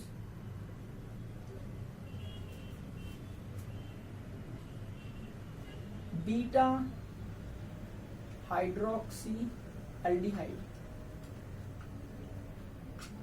ठीक है, slash beta hydroxy ketone. Of course अगर दोनों molecule aldehyde के होंगे तो beta hydroxy aldehyde मिलेगा, दोनों मॉलिक्यूल कीटोन के होंगे तो बीटा हाइड्रोक्सी कीटोन मिलेगा, या फिर एक एल्डिहाइड का मॉलिक्यूल एक कीटोन का मॉलिक्यूल हुआ तो बीटा हाइड्रोक्सी समथिंग मिलेगा. अब वो एल्डिहाइड भी हो सकता है, कीटोन भी हो सकता है. तो यहाँ पर देखिए इस तरह से कंपाउंड मिलेगा बीटा हाइड्रोक्सी एल्डिहाइड. इसका मतलब क्या, एल्डिहाइड फंक्शनल ग्रुप होगा, ठीक है, तो उसके हिसाब से अल्फा कार्बन और अल्फा कार्बन के बाजू वाला बीटा कार्बन, उसके ऊपर हाइड्रोक्सी ग्रुप होना चाहिए, यानी ऐसा कुछ होगा. देखिए ये एल्डिहाइड ग्रुप है, ठीक है, इसके हिसाब से ये कार्बन जो है वो अल्फा कार्बन होगा, उसके हिसाब से ये कार्बन जो है वो क्या होगा, बीटा कार्बन होगा. तो इस बीटा कार्बन के ऊपर OH ग्रुप लगा हुआ होगा, ठीक है, तो इसे कहते हैं अल्फा बीटा. ठीक है, बीटा कार्बन पर क्या है, हाइड्रोक्सी, और ये क्या है, पूरा कंपाउंड एल्डिहाइड है, इसलिए इसे कहेंगे बीटा हाइड्रोक्सी एल्डिहाइड. या फिर सेम वे अगर मैं कहूँ कि मान लेते ये कोई कीटोन कंपाउंड है, ठीक है, तो कीटोन के अंदर ये जो फंक्शनल ग्रुप है, ठीक है, इसके दोनों तरफ, यहाँ पे भी अल्फा है, यहाँ पे भी अल्फा है. खैर यहाँ पर मैंने और कोई कार्बन नहीं लिखा है, पर यहाँ पर देखिए ये बीटा कार्बन है कि नहीं, तो इस बीटा कार्बन के ऊपर अगर OH ग्रुप होगा तो इसे क्या कहेंगे, बीटा हाइड्रोक्सी कीटोन. तो ये ऐसा कंपाउंड दिखाई देगा, ठीक है. इसी बीटा हाइड्रोक्सी एल्डिहाइड को अल्डोल कहा जाता है. अल्डोल यानी aldehyde plus alcohol, where alcohol का position is beta with respect to aldehyde. With respect to aldehyde यानी एल्डिहाइड से बाजू वाला अल्फा, अल्फा से बाजू वाला बीटा, बीटा के ऊपर होता है हाइड्रोक्सी, ठीक है, इसलिए इसे अल्डोल ऐसा कहा जाता है. तो ये फॉर्मेशन को क्या कहा जाता है, अल्डोल, इसलिए इसे अल्डोल कंडेंसेशन कहा जाता है. पर सर यहाँ पर क्या कहेंगे, देखो ये अल्कोहल भी है और कीटोन भी है, तो इसे एक्चुअली कीटोल कहा जाता है, ठीक है. तो जब आप बीटा हाइड्रोक्सी कीटोन प्रोड्यूस करते हैं तो that molecule will be called as ketol. तो सर आपने तो यहाँ सिर्फ अल्डोल कंडेंसेशन लिखा है, कीटोल कंडेंसेशन तो नहीं लिखा है. Aldol condensation is a general term. जब भी मैं अल्डोल कंडेंसेशन ऐसा बोलता हूँ तो इट इज अंडरस्टूड कि अगर एल्डिहाइड यूज करेंगे तो अल्डोल मिलेगा और कीटोन यूज करेंगे तो कीटोल मिलेगा. तो हर बार मुझे कीटोल कंडेंसेशन, अल्डोल कंडेंसेशन ऐसा बोलने की जरूरत नहीं है. Aldol condensation is a general term which obviously clarifies both the concepts, ठीक है. तो उम्मीद करता हूँ यहाँ से समझ में आ रहा होगा. नाउ but these कौन, these aldols या फिर कीटोल्स, ठीक है, undergo alpha beta elimination of water, ठीक है, जिसको हम प्यार से डिहाइड्रेशन भी कहते हैं, ठीक है, alpha beta elimination of water, dehydration, ठीक है. और जब मैं अल्फा बीटा एलिमिनेशन की बात करता हूँ आपको एक रूल याद आना चाहिए. कौन सा रूल याद आना चाहिए बताओ, 6F रूल याद आना चाहिए, ठीक है ना. तो ये मैं लिखना नहीं है एग्जाम में, बट आपको याद आना चाहिए, इसलिए मैं इसे सर्कल करके लिखता हूँ, ठीक है. कि but these aldols and ketones undergo alpha beta elimination of water, ठीक है, ऑन वार्मिंग यानी हीट किया थोड़ा सा, ठीक है, warming to produce alpha beta unsaturated aldehydes या फिर कीटोन्स. इसका मतलब क्या, जब ये जो कंपाउंड्स है इनको आप हल्का सा भी वार्म करोगे, ठीक है, तो ये अल्फा बीटा एलिमिनेशन हो जाएगा. कैसे, देखो अल्फा बीटा एलिमिनेशन कैसे होना चाहिए, वाटर का अल्फा बीटा एलिमिनेशन होना चाहिए. तो आपको तो पता ही है OH यहाँ से जाएगा, तो OH अगर यहाँ से जाएगा तो H जो है वो इस कार्बन से जाएगा या तो दूर वाले कार्बन से जाएगा, है ना. सेम वे इधर भी ऐसा ही होएगा. तो वहां पर हम लोग 6F रूल देखेंगे कि कैसे वाटर लॉस होने वाला है, ठीक है. तो मैं आपको सॉल्व करके बताऊंगा, अच्छी से समझ में आ जाएगी, ठीक है. तो वार्मिंग इट प्रोड्यूसेस, अभी जब भी अल्फा बीटा एलिमिनेशन होता है तो बोलो वाटर लॉस होने के बाद भी वहां पर डबल बॉन्ड आ जाएगा कि नहीं, इसलिए alpha beta unsaturated aldehydes and ketones बनता है. क्या बनता है, alpha beta unsaturated aldehyde and ketone, जो कि कुछ इस तरह से दिखाई देगा. देखिए एल्डिहाइड ग्रुप है, then this will become unsaturated alpha beta unsaturated aldehyde, या फिर अगर कीटोन कोई ग्रुप है इस तरह से, तो this will become alpha beta unsaturated ketone. ठीक है, तो उम्मीद करता हूँ कि ये जो कंपाउंड है इस तरह से प्रोड्यूस हो गया और यहाँ पर ये आपका रिएक्शन खत्म होता है। ठीक है, तो फिर से सुन लीजिए क्या होता है जब आप दो मॉलिक्यूल लेते हैं, या तो वो दोनों मॉलिक्यूल सेम अल्डिहाइड्स के होंगे, या तो वो दोनों कीटोन के होंगे, या तो एक मॉलिक्यूल अल्डिहाइड का भी हो सकता है, एक मॉलिक्यूल कीटोन का भी हो सकता है। फाइन, पर ऐसा वैसा मॉलिक्यूल नहीं लेना है। ऐसा मॉलिक्यूल लेने का है भाई जिसके अंदर एक अल्फा हाइड्रोजन तो होना ही चाहिए, कम से कम एक अल्फा हाइड्रोजन तो होना ही चाहिए। अगर उसमें अल्फा हाइड्रोजन नहीं है तो ये मॉलिक्यूल वो रिएक्शन दे ही नहीं सकता है। समझ में आया? तो उम्मीद करता हूँ समझ में आएगा कि having at least one alpha hydrogen, ये सबसे की टर्म है कि भाई वन अल्फा हाइड्रोजन कम से कम होना ही चाहिए। ठीक है, are treated with weak bases, दूसरा वीक बेस होना चाहिए। NaOH चलेगा, Na2CO3 चलेगा, BOH भी चलेगा। ठीक है, दे प्रोड्यूस क्या बनाता है, अल्फा बीटा हाइड्रोक्सी एल्डिहाइड जिसको अल्डोल बोलते हैं, और बीटा हाइड्रोक्सी कीटोन जिसको कीटोल बोलते हैं। फिर रिएक्शन यहाँ पर खत्म हो जाएगा क्या? नहीं, इन दोनों मॉलिक्यूल्स को हल्का सा वार्म करने का। But these aldols and ketones undergo alpha beta elimination of water, जिसको हम डिहाइड्रेशन भी कहते हैं। ठीक है, on warming to produce alpha beta unsaturated aldehyde and ketone, और तब जाके रिएक्शन कंप्लीट होता है। ठीक है, तो इस रिएक्शन को पहचानने का हिंट क्या है? सबसे पहला हिंट ये है कि आपको एक अल्फा हाइड्रोजन एटम दिखना चाहिए कम से कम। दूसरा हिंट ये है कि उसके प्रेजेंस में वीक बेस होगा। तीसरा हिंट ये है कि आपको यहाँ पर इस तरह से कंपाउंड मिलेगा, बीटा हाइड्रोक्सी एल्डिहाइड या फिर बीटा हाइड्रोक्सी कीटोन। ये तीसरा हिंट। चौथा हिंट ये है कि फोर्थ, अगर आप वार्म करोगे इसको तो आपको अल्फा बीटा अनसैचुरेटेड एल्डिहाइड और कीटोन मिलेगा। ठीक है, ये 4 स्टेप्स को ध्यान में रखते हुए इस रिएक्शन को करना है। ठीक है, फर्स्ट स्टेप अल्फा हाइड्रोजन होना चाहिए। सेकेंड स्टेप उसके पास वीक बेस होना चाहिए रिएक्शन करने के लिए। थर्ड स्टेप कि वहां पर आपको अल्फा हाइड्रोक्सी एल्डिहाइड या फिर बीटा हाइड्रोक्सी एल्डिहाइड या फिर बीटा हाइड्रोक्सी कीटोन मिलना चाहिए। और फोर्थ स्टेप में आपको पता चलेगा कि वहां पर अल्फा बीटा एलिमिनेशन होना चाहिए। ठीक है, तो ये 4 पॉइंट है आपको दिमाग में रखने हैं और इस रिएक्शन को सॉल्व करना है। तो चलिए मैं बताता हूँ आपको कौन से मॉलिक्यूल्स है जो इस रिएक्शन को अंडरगो करेंगे। ठीक है, देखिए यहाँ पर मैंने कुछ लिस्ट ऑफ कंपाउंड्स दिए हैं। हम देखते हैं इनमें से कौन से कंपाउंड्स जो है वो अल्डोल रिएक्शन अंडरगो करेंगे और कौन से रिएक्शन अल्डोल अंडरगो नहीं करेंगे। ठीक है, देखिए अल्डोल अंडरगो करने के लिए जो मॉलिक्यूल लेने वाले हैं वो एल्डिहाइड कीटोन का, उसके अंदर अल्फा हाइड्रोजन एटम का होना बहुत ज्यादा जरूरी है। अगर अल्फा हाइड्रोजन एटम उसमें नहीं है तो वो कंपाउंड अल्डोल रिएक्शन के लिए सुटेबल नहीं होता है। ठीक है, अब देखिए ये पहला कंपाउंड आप देखिए, इसका नाम है फॉर्मल्डिहाइड। क्या इसमें कोई अल्फा हाइड्रोजन है? चेक कीजिए, ये देखिए ये जो है वो फंक्शनल ग्रुप है। तो अल्फा कार्बन क्या होता है? What is an alpha carbon? ऐसा कार्बन जिस पर फंक्शनल ग्रुप होता है। तो ये फंक्शनल ग्रुप किसी भी कार्बन पर लगा हुआ नहीं है। हाँ, ये बात अलग है कि फंक्शनल ग्रुप के अंदर ही कार्बन है, पर क्या मैं इस कार्बन को अल्फा कार्बन कह सकता हूँ? जी नहीं। फंक्शनल ग्रुप किसी कार्बन पर, देखिए ये फंक्शनल ग्रुप हाइड्रोजन पर लगा हुआ है ना, ये किसी कार्बन पर लगा हुआ नहीं है, तो इस पर अल्फा कार्बन नहीं है। अब देखिए इसके अंदर अल्फा कार्बन ही नहीं है तो अल्फा हाइड्रोजन होने का सवाल ही पैदा नहीं होता है, क्योंकि अल्फा हाइड्रोजन कहाँ होता है? अल्फा हाइड्रोजन अल्फा कार्बन पर होता है ना। तो यहाँ पर अल्फा कार्बन ही नहीं है तो अल्फा हाइड्रोजन होने का सवाल ही पैदा नहीं होता है। तो formaldehyde is not suitable for aldol mechanism या फिर अल्डोल रिएक्शन। ठीक है, same way can you check for acetaldehyde. देखिए यहाँ पर आप देख सकते हैं कि ये अल्डिहाइड का फंक्शनल ग्रुप है ना, और ये जो फंक्शनल ग्रुप है वो अल्फा कार्बन पर लगा हुआ है। फंक्शनल ग्रुप के बाजू में कार्बन, जिसका नाम है अल्फा कार्बन, और इस अल्फा कार्बन के पास कितने हाइड्रोजन है? 3 हाइड्रोजन है। तो यहाँ पर अल्फा हाइड्रोजन की वैल्यू कितनी हो गई? 3 हो गई। तो क्या ये मॉलिक्यूल अंडरगो कर सकता है? हाँ, अल्फा हाइड्रोजन एटलीस्ट 1 होना चाहिए भाई, 3 है तो चलेगा, ये मॉलिक्यूल अल्डोल को अंडरगो करेगा। चेक कीजिए एसीटोन, एसीटोन के अंदर कितने अल्फा कार्बन है? देखिए ये जो है वो फंक्शनल ग्रुप है, तो ये इस वाले कार्बन पर है तो इसे मुझे अल्फा कार्बन कहना चाहिए, ये इस वाले कार्बन पर भी है तो इसे भी मुझे अल्फा कार्बन कहना चाहिए। अब अल्फा कार्बन पर लगे हुए हाइड्रोजन अल्फा हाइड्रोजन, इस वाले अल्फा कार्बन पर भी लगे हुए हाइड्रोजन अल्फा हाइड्रोजन। तो यहाँ एक्चुअली अल्फा हाइड्रोजन एटम्स कितने हैं? अगर किसी एक ही साइड को कंसीडर करें तो 3 अल्फा हाइड्रोजन की वैल्यू आती है। ठीक है, तो यहाँ पर एक्चुअली देखा जाए तो 6 अल्फा हाइड्रोजन है, पर हम दोनों ही अल्फा कार्बन को कंसीडर नहीं करते, किसी एक साइड के अल्फा कार्बन को कंसीडर करते हैं। Let us consider this side. तो इस साइड में देखिए 3 हाइड्रोजन है, तो क्या ये मॉलिक्यूल लायबल है क्या? हाँ, क्योंकि अल्फा हाइड्रोजन एटलीस्ट 1 होना चाहिए, 3 होगा तो भी चलेगा। ठीक है, राइट। देखिए नेक्स्ट मॉलिक्यूल इज प्रोपेनॉल। तो ये मॉलिक्यूल अल्डोल जा सकता है कि नहीं, चेक करके बताइए। ये फंक्शनल ग्रुप है, फंक्शनल ग्रुप जिस कार्बन पर लगा होता है उसे अल्फा कार्बन कहते हैं, उसके बाजू वाला जो होता है वो बीटा कार्बन होता है ना। तो अल्फा कार्बन के पास में हाइड्रोजन है क्या? हाँ, आप देख सकते हैं अल्फा कार्बन के पास में 2 हाइड्रोजन है, तो ये मॉलिक्यूल अंडरगो करेगा क्या अल्डोल? हाँ। कौन से मॉलिक्यूल अल्डोल कंडेंसेशन को जाते हैं? जिनके पास अल्फा हाइड्रोजन होते हैं। ठीक है, चलिए इस तरह से यहाँ पर चेक कीजिए, ये है ब्यूटेन 2 ओल। तो ये देखिए ये फंक्शनल ग्रुप है, ये भी अल्फा कार्बन है, ये भी अल्फा कार्बन है, और ये वाला जो है वो अल्फा के बाजू वाला है, इसलिए इसे बीटा कार्बन कहना चाहिए। तो यहाँ अल्फा कार्बन कितना है, अल्फा हाइड्रोजन कितना है 3, यहाँ भी अल्फा हाइड्रोजन कितना है 2। ठीक है, तो ये कोई भी साइड से अल्डोल मॉलिक्यूल को अंडरगो कर सकता है। ठीक है, चलिए नेक्स्ट आप देख सकते हैं बेंजल्डिहाइड। क्या बेंजल्डिहाइड के पास में कोई अल्फा हाइड्रोजन है क्या, चेक करो। तो देखो अल्डिहाइड ग्रुप का फंक्शनल ग्रुप है, और ये वाला जो कार्बन है ये बेंजीन रिंग का है ना, तो बेंजीन रिंग एक्चुअली ऐसा दिखाई देता है।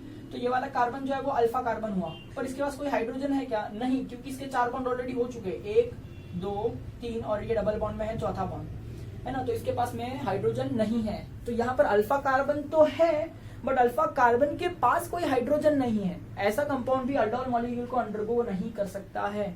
ठीक है, देखिए अल्फा कार्बन होना जरूरी नहीं है, अल्फा कार्बन के साथ में उस पर कम से कम एक हाइड्रोजन होना बहुत जरूरी है। यहाँ पर देखिए इस मॉलिक्यूल में तो अल्फा कार्बन ही नहीं था, तो अल्फा हाइड्रोजन होने की सवाल ही पैदा नहीं होती है, इसलिए ये मॉलिक्यूल अंडरगो नहीं कर रहा था। ये मॉलिक्यूल के अंदर अल्फा कार्बन तो है, पर उसके पास हाइड्रोजन नहीं है, तो ये मॉलिक्यूल भी अंडरगो नहीं करेगा। समझ में आ, इसको देखिए यह है एसिटोफिनोल। यहाँ पर ये जो फंक्शनल ग्रुप है कीटोन का, इधर देखिए ये वाला कार्बन जो है वो अल्फा कार्बन है, ये वाला कार्बन जो है वो भी अल्फा कार्बन है, क्योंकि इसके दोनों तरफ कार्बन चेन है, करेक्ट है कि नहीं। तो ये वाला जो कार्बन है आप देख सकते हैं, ठीक है, इसके पास में अल्फा कार्बन तो है पर अल्फा हाइड्रोजन नहीं है, तो इसके पास अल्फा हाइड्रोजन नहीं है, तो ये अल्डोल को अंडरगो कर सकता है क्या, बोलिए जी नहीं। पर यहाँ पर देखिए सर, यहाँ पर अल्फा हाइड्रोजन की वैल्यू कितनी है 3, तो ये जो मॉलिक्यूल है इस साइड से इस कार्बन से अटैक नहीं कर सकता या इस कार्बन से रिएक्शन नहीं कर सकता, because it doesn't have alpha hydrogen atom, but it can attack या फिर react from this side of carbon atom because it has alpha hydrogen atom. This molecule is aldol active और inactive, I mean aldol में जाएगा कि नहीं जाएगा, ये compound जो है वो अल्डोल में जाएगा, बिकॉज इधर अल्फा हाइड्रोजन है, 3 अल्फा हाइड्रोजन है। उम्मीद करता हूँ समझ में आ रहा है। ये वाला मॉलिक्यूल देखिए, ये देखिए अल्डिहाइड ग्रुप है और इसके बाजू वाले कार्बन पर 3 क्लोरीन अटैच्ड है, इसे कहते हैं ट्राइक्लोरोएसिटल्डिहाइड, या फिर 1 आप आईयूपीएसी लिख सकते हैं 2,2,2 ट्राइक्लोरोइथेनॉल। ठीक है, या फिर बहुत ही प्यारी लैंग्वेज में इसे क्लोरल भी कहा जाता है। ठीक है, बहुत इंपॉर्टेंट कंपाउंड है। क्लोरीन के बारे में बहुत सारी डिटेल इन्फॉर्मेशन मैं आपको दूंगा, पर अभी नहीं, जब हम एंट्रेंस का लेक्चर पढ़ेंगे, जब हमें एमसीक्यूज मिलेंगे क्लोरल के रिलेटेड, तब मैं जरूर बताऊंगा। अभी उसकी कोई जरूरत नहीं है, बोर्ड एग्जाम के लिए क्लोरल के बारे में सिखाना थोड़ा सा ज्यादा डिफिकल्ट होता है बच्चों को। ठीक है, anyway don't worry about it, वो जब टाइम आएगा तब सीखेंगे। तो क्लोरल देखिए, ये जो क्लोरल वाला मॉलिक्यूल है, इसमें देखिए कि इधर फंक्शनल ग्रुप है एल्डिहाइड का, तो उस हिसाब से ये वाला जो कार्बन है वो एक अल्फा कार्बन होना चाहिए। तो अल्फा कार्बन के पास में क्या होना जरूरी है, हाइड्रोजन। पर आप देखिए यहाँ भी क्लोरीन है, यहाँ भी क्लोरीन है, यहाँ भी क्लोरीन है, क्या इसके पास में कोई अल्फा हाइड्रोजन एटम है क्या, नहीं। तो क्या ये मॉलिक्यूल अल्डोल रिएक्शन में जा सकता है क्या, नहीं। तो इसलिए क्लोरल जो है वो अल्डोल रिएक्शन में नहीं जा सकता, क्योंकि इसके पास अल्फा कार्बन तो है बट अल्फा हाइड्रोजन नहीं है। हमारी इंपॉर्टेंस क्या थी कि अल्फा हाइड्रोजन होना जरूरी है। ठीक है, यहाँ पर देख सकते हैं, ये देखिए अल्डिहाइड का फंक्शनल ग्रुप है, ये फंक्शनल ग्रुप के बाजू में जो कार्बन है वो है अल्फा कार्बन। अब अल्फा कार्बन पर क्लोरीन लगा हुआ है, ब्रोमीन लगा हुआ है और हाइड्रोजन लगा हुआ है, तो अल्फा कार्बन पर जो हाइड्रोजन लगा हुआ है ऑफकोर्स उसे क्या कहेंगे, अल्फा हाइड्रोजन। तो क्या ये मॉलिक्यूल अल्डोल में जाएगा कि नहीं जाएगा, जी हाँ जाएगा। इसके पास एक अल्फा हाइड्रोजन एटम है। देखिए कम से कम एक अल्फा हाइड्रोजन एटम तो होना चाहिए, यही मैं आपको कब से समझाने की कोशिश कर रहा हूँ। ठीक है, तो उम्मीद करता हूँ अब आप पहचान सकते हैं कि कौन से मॉलिक्यूल्स अल्डोल में जाएंगे और कौन से मॉलिक्यूल जो है वो अल्डोल रिएक्शन में नहीं जाएंगे। ठीक है, अब चलिए देखते हैं कि अल्डोल के रिएक्शंस एक्चुअली होते कैसे हैं और उसको किस तरह से परफॉर्म किया जाता है। ठीक है, तो चलिए देखिए how to do the aldol reaction, please pay attention. सबसे पहले अल्डोल रिएक्शन करने के लिए आपको 2 चीजें चेक करनी है। फर्स्ट चीज क्या चेक करनी है कि alpha hydrogen present in aldehyde और कीटोन और नॉट। ठीक है, दूसरा आपको चेक करना है कि वीक बेस का मीडियम प्रेजेंट है कि नहीं। जब ये दोनों चीजें क्लियरिफाई हो जाएगी फिर आपको प्रोसेस शुरू करना है इस रिएक्शन का। ठीक है, तो चलिए जैसे कि फॉर एग्जांपल मैं ये रिएक्शन करना चाहता हूँ कि मैंने एसिटल्डिहाइड दिया और इसमें NaOH डाल दिया, तो चेक करो क्या ये अल्डोल रिएक्शन में जाएगा या नहीं जाएगा, चेक कीजिए। ठीक है, देखिए फर्स्ट क्या है, alpha hydrogen present in aldehyde ketone, ये अल्डिहाइड कंपाउंड है, हाँ ये जो है वो एक अल्डिहाइड का कंपाउंड है। ठीक है, तो ये अल्डिहाइड का ग्रुप है, तो इसके बाजू में जो कार्बन लगा हुआ है उसे हम अल्फा कार्बन कहेंगे, सही बात है। अल्फा कार्बन के पास में कितना हाइड्रोजन है, 3 हाइड्रोजन है, तो इसके अल्फा हाइड्रोजन की वैल्यूज कितनी है, 3। कम से कम कितने अल्फा हाइड्रोजन होने चाहिए, एक होगा ना कम से कम, तो भी रिएक्शन होता है, बट यहाँ कितने हैं भाई, 3 है, तो रिएक्शन होना ही था, तो ये देखिए होना ही है। दूसरा क्या है कि वीक बेस प्रेजेंट होना चाहिए, तो देखिए यहाँ पर मैंने NaOH लिख रखा है और मैंने बताया कि NaOH को यहाँ पर वीक बेस की तरह यूज कर सकते हैं। देखिए मुझे पता है कि NaOH एक स्ट्रॉन्ग बेस है, लेकिन NaOH को अगर हम बहुत ज्यादा डाइल्यूट करते तो it will act as a weak base. ठीक है, तो यहाँ पर ये वीक बेस का मीडियम कर रहा है, ये NaOH ज्यादा स्ट्रॉन्ग नहीं होता है, बहुत वीक होता है। ठीक है, तो यहाँ पर देखिए इस रिएक्शन के अंदर दोनों ही कंडीशन चेक हो चुकी है। तो जब दोनों कंडीशन चेक हो जाती है तब हमें रिएक्शन को आगे बढ़ना है और ये दोनों स्टेप से आगे करना है। तो अब देखिए रिएक्शन को कैसे किया जाता है, प्लीज पे अटेंशन। ठीक है, चलिए मैं जरा लिख देता हूँ वो क्या लिखा था वापस से। Correct, acetaldehyde in presence of NaOH। देखिए क्या होता है, सबसे पहले तो आपको कितने मॉलिक्यूल्स चाहिए, 2 मॉलिक्यूल्स चाहिए। तो ये मैंने तो एक ही बार लिख के दिया है, तो आपको दूसरा खुद ब खुद लिखना है। ठीक है, तो देखिए दूसरा मॉलिक्यूल आपको खुद ब खुद लिखना है। ठीक है, प्लीज पे अटेंशन। ये पहला मॉलिक्यूल है, अब मैं दूसरा मॉलिक्यूल लिखने जा रहा हूं। ठीक है, और मैं जानबूझ के CH3 के एक H को ऐसा ऊपर करके लिख रहा हूँ, चलेगा ना? इट इज अंडरस्टूड ना? फाइन। मैं इसको ऐसा नीचे करके CH3 भी लिख सकता हूँ, मैंने सेम ही मॉलिक्यूल लिया है। उम्मीद करता हूँ इतना तो आपको समझ में आता ही होगा। ठीक है, अब देखिए alpha hydrogen atom of first molecule, let us say this is our first molecule, this is our second molecule. कोई क्या फर्क पड़ता है, इसको फर्स्ट ले या इसको फर्स्ट लो, डजंट मैटर। मैं अभी के लिए इसको फर्स्ट ले रहा हूँ। तो this is our alpha hydrogen atom of our first molecule attacks carbonyl oxygen of second molecule। तो इधर कार्बोनिल ग्रुप है, इसका जो ऑक्सीजन है इसको क्या कहते हैं, कार्बोनिल ऑक्सीजन। तो alpha hydrogen attacks carbonyl oxygen of the second molecule, है ना? ऐसा क्यों होता है? तो ये आपको मैं बहुत अच्छी तरह से चार्ज के थ्रू समझा सकता हूँ। कैसे? अब खुद देखिए, अब ये कार्बन और हाइड्रोजन के अंदर इलेक्ट्रोनेगेटिविटी का डिफरेंस होगा। कैसे होगा? क्योंकि ये कार्बोनिल ग्रुप जो है वो इलेक्ट्रॉन विड्रॉइंग ग्रुप होता है, तो ये इलेक्ट्रॉन खींचेगा कार्बन से। तो कार्बन जो है वो इस हाइड्रोजन से इलेक्ट्रॉन खींचेगा, तो हाइड्रोजन हो जाएगा डेल्टा पॉजिटिव, कार्बन क्या हो जाएगा बताइए, डेल्टा पॉजिटिव। कार्बन हो गया डेल्टा पॉजिटिव, और ये वाला सॉरी ये हाइड्रोजन क्या हो गया, डेल्टा पॉजिटिव, और ये जो कार्बन हो गया वो क्या हो गया, डेल्टा नेगेटिव। इस तरह से, क्योंकि यहाँ से इलेक्ट्रॉन खींच लिया है। ऑफकोर्स सेम वे इधर भी आप देखिए, ऑक्सीजन जो इलेक्ट्रॉन खींचता है वो डेल्टा नेगेटिव होगा, और ये जो कार्बन है वो डेल्टा पॉजिटिव होगा। तो देखिए इसका जो पॉजिटिव है उसके नेगेटिव की तरफ ही अटैक करना था ना, तो इस तरह से हुआ। तो आप मुझे बताइए, जब इसका हाइड्रोजन इसके ऑक्सीजन पर अटैक करेगा तो डोंट यू थिंक कार्बन और हाइड्रोजन का बॉन्ड ब्रेक होगा? करेक्ट। और कार्बन और ऑक्सीजन का डबल बॉन्ड में से सिंगल बॉन्ड हो जाएगा, तो ही यहाँ से बॉन्ड बनेगा कि नहीं? तो यहाँ पर डबल बॉन्ड में से एक बॉन्ड ब्रेक होगा और यहाँ पर सिंगल बॉन्ड में से एक बॉन्ड ब्रेक होगा। ठीक है, तो चलिए उसको कंप्लीट करते हैं, क्या बनता है। तो देखिए हमने देखा कि ये यहाँ पर अटैक करने वाला है। ठीक है, ऑलराइट, आगे देखते हैं। Alpha carbon of the first molecule, कौन था अपना फर्स्ट मॉलिक्यूल? यही था। इसका अल्फा कार्बन कौन है? ये वाला है। ठीक है, ये इसका अल्फा कार्बन है। Attacks carbonyl carbon of second molecule, carbonyl group, ये कार्बोनिल ऑक्सीजन था, ये कार्बोनिल कार्बन है।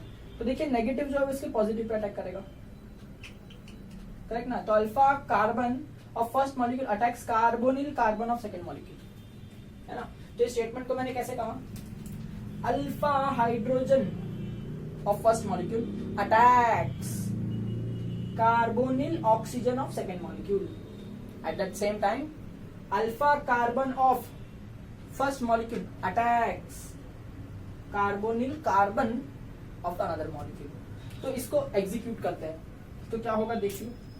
ठीक है, ये CH3 जो है वो एज इट इज है, ऑलराइट, सिंगल बॉन्ड, ये C एज इट इज है, single bond, hydrogen as it is है। तो don't you think single bond hydrogen को मैं अभी इस तरह से लिख दूंगा तो चलेगा? ठीक है, और ये जो डबल बॉन्ड है उसका सिंगल बॉन्ड हो जाएगा, क्योंकि इस ऑक्सीजन ने इस वाले हाइड्रोजन को एक्सेप्ट करना है, करेक्ट है ना? और ये वाला जो कार्बन है वो इस कार्बन पर अटैक करेगा। तो इस कार्बन पर कौन जुड़ने वाला है? ये कार्बन जुड़ने वाला है, जिसके पास 2 हाइड्रोजन ऑलरेडी है, क्योंकि एक हाइड्रोजन तो ऑलरेडी ऑक्सीजन के ऊपर चले गया है। ठीक है ना? और यहाँ CH2 के आगे क्या है, C double bonded to O and H। तो इस तरह से ये कंपाउंड बन रहा है। ठीक है, और ऑफ कोर्स इसका मीडियम क्या होगा, NaOH। अब जरा चेक करिए, क्या ये अल्डिहाइड फंक्शनल ग्रुप है? हाँ, करेक्ट। अल्डिहाइड फंक्शनल ग्रुप के बाजू वाला कार्बन जो है वो क्या है, अल्फा कार्बन। उसके बाजू वाला कार्बन क्या है, बीटा कार्बन। तो आपको ऐसा नहीं लगता कि बीटा कार्बन के ऊपर हाइड्रोक्सी ग्रुप है और ये कंपाउंड अल्डिहाइड का है? तो मुझे इसे कहना चाहिए बीटा हाइड्रोक्सी अल्डिहाइड। क्या कहना चाहिए मुझे, बीटा हाइड्रोक्सी अल्डिहाइड। और याद कीजिए बीटा हाइड्रोक्सी अल्डिहाइड को ही हम कहते हैं अल्डोल। क्या कहते हैं हम इसे बेटा, अल्डोल। तो ये देखिए बीटा हाइड्रोक्सी एल्डिहाइड है ना, इसी को हम क्या कहते हैं बेटा, अल्डोल कहते हैं। उम्मीद करता हूँ ये रिएक्शन आपको समझ में आया है। पर रिएक्शन यहाँ पर खत्म होता है क्या? जी नहीं, रिएक्शन यहाँ पर खत्म होता नहीं है। अब इस अल्डोल को हमें वार्म करना होता है, जिसके वजह से यहाँ पर अल्फा बीटा एलिमिनेशन होगा और यहाँ पर हमें मिलेगा एक अल्कीन यूनिट। ठीक है, अब देखते हैं वो भी कैसे मिलता है। होल्ड ऑन, मैं थोड़े से चेंजेस करता हूँ। देखिए हमने क्या किया, ये किया, ये किया, ये किया, और हमको क्या मिला, alpha hydroxy beta hydroxy aldehyde, इस तरह से। अब मुझे इसको क्या करना है बेटा, इसको मुझे हीट करना है, हल्का सा मतलब वार्म करना है। तो क्या होगा, तो देखिए ध्यान से, जब आप बीटा हाइड्रोक्सी एल्डिहाइड को, या फिर कोई समझ लो इसकी जगह हमको कीटोन कंपाउंड मिला होता, तो बीटा हाइड्रोक्सी कीटोन जो है, इसको आप जब वार्म करते हो तब क्या होता है, हमें यहाँ पर अल्फा बीटा अनसैचुरेटेड एल्डिहाइड और कीटोन मिलता है, तब जाके रिएक्शन कंप्लीट होता है। ठीक है, तो अब ये कैसे मिलता है, अल्फा बीटा अनसैचुरेटेड एल्डिहाइड और कीटोन। अब देखिए, अब यहाँ पर मुझे अल्फा बीटा अनसैचुरेशन करना है, तो alpha beta elimination of water करना होगा ना, तो यहाँ से मुझे वाटर निकालना है। तो वाटर निकालने के लिए ये OH ग्रुप तो निकलना ही चाहिए। तो अब ये जो अल्फा और बीटा जो मैंने यहाँ पर लिखा हुआ है ऑलरेडी, वो अल्फा और बीटा किसके रिलेटेड है, वो किसके रिस्पेक्ट में लिखा गया है, वो अल्डिहाइड के रिस्पेक्ट में लिखा गया है। क्या अल्डिहाइड के बाजू वाला अल्फा और उसके बाजू वाला बीटा। ठीक है, पर जब मैं रिएक्शन कर रहा हूँ which involves the breaking of OH bond, that time I will not consider this as alpha and this as beta. समझ में आया? जब मैं रिएक्शन करने वाला हूँ तो वाटर लॉस करने के लिए ये OH ग्रुप जाना चाहिए ना, तो इसको मैं अल्फा कंसीडर करूंगा और इसके हिसाब से ये भी बीटा है और ये भी बीटा है। तो let me name it as beta 1 and let me name it as beta 2।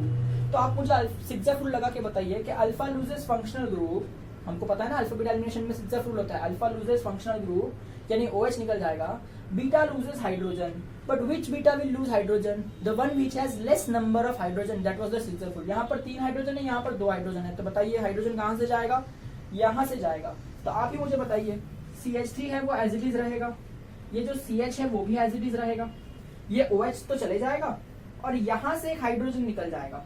तो ऑब्वियसली यहाँ से क्या निकल गया बेटा, वाटर निकल गया, ये OH और यहाँ से H, करेक्ट ना।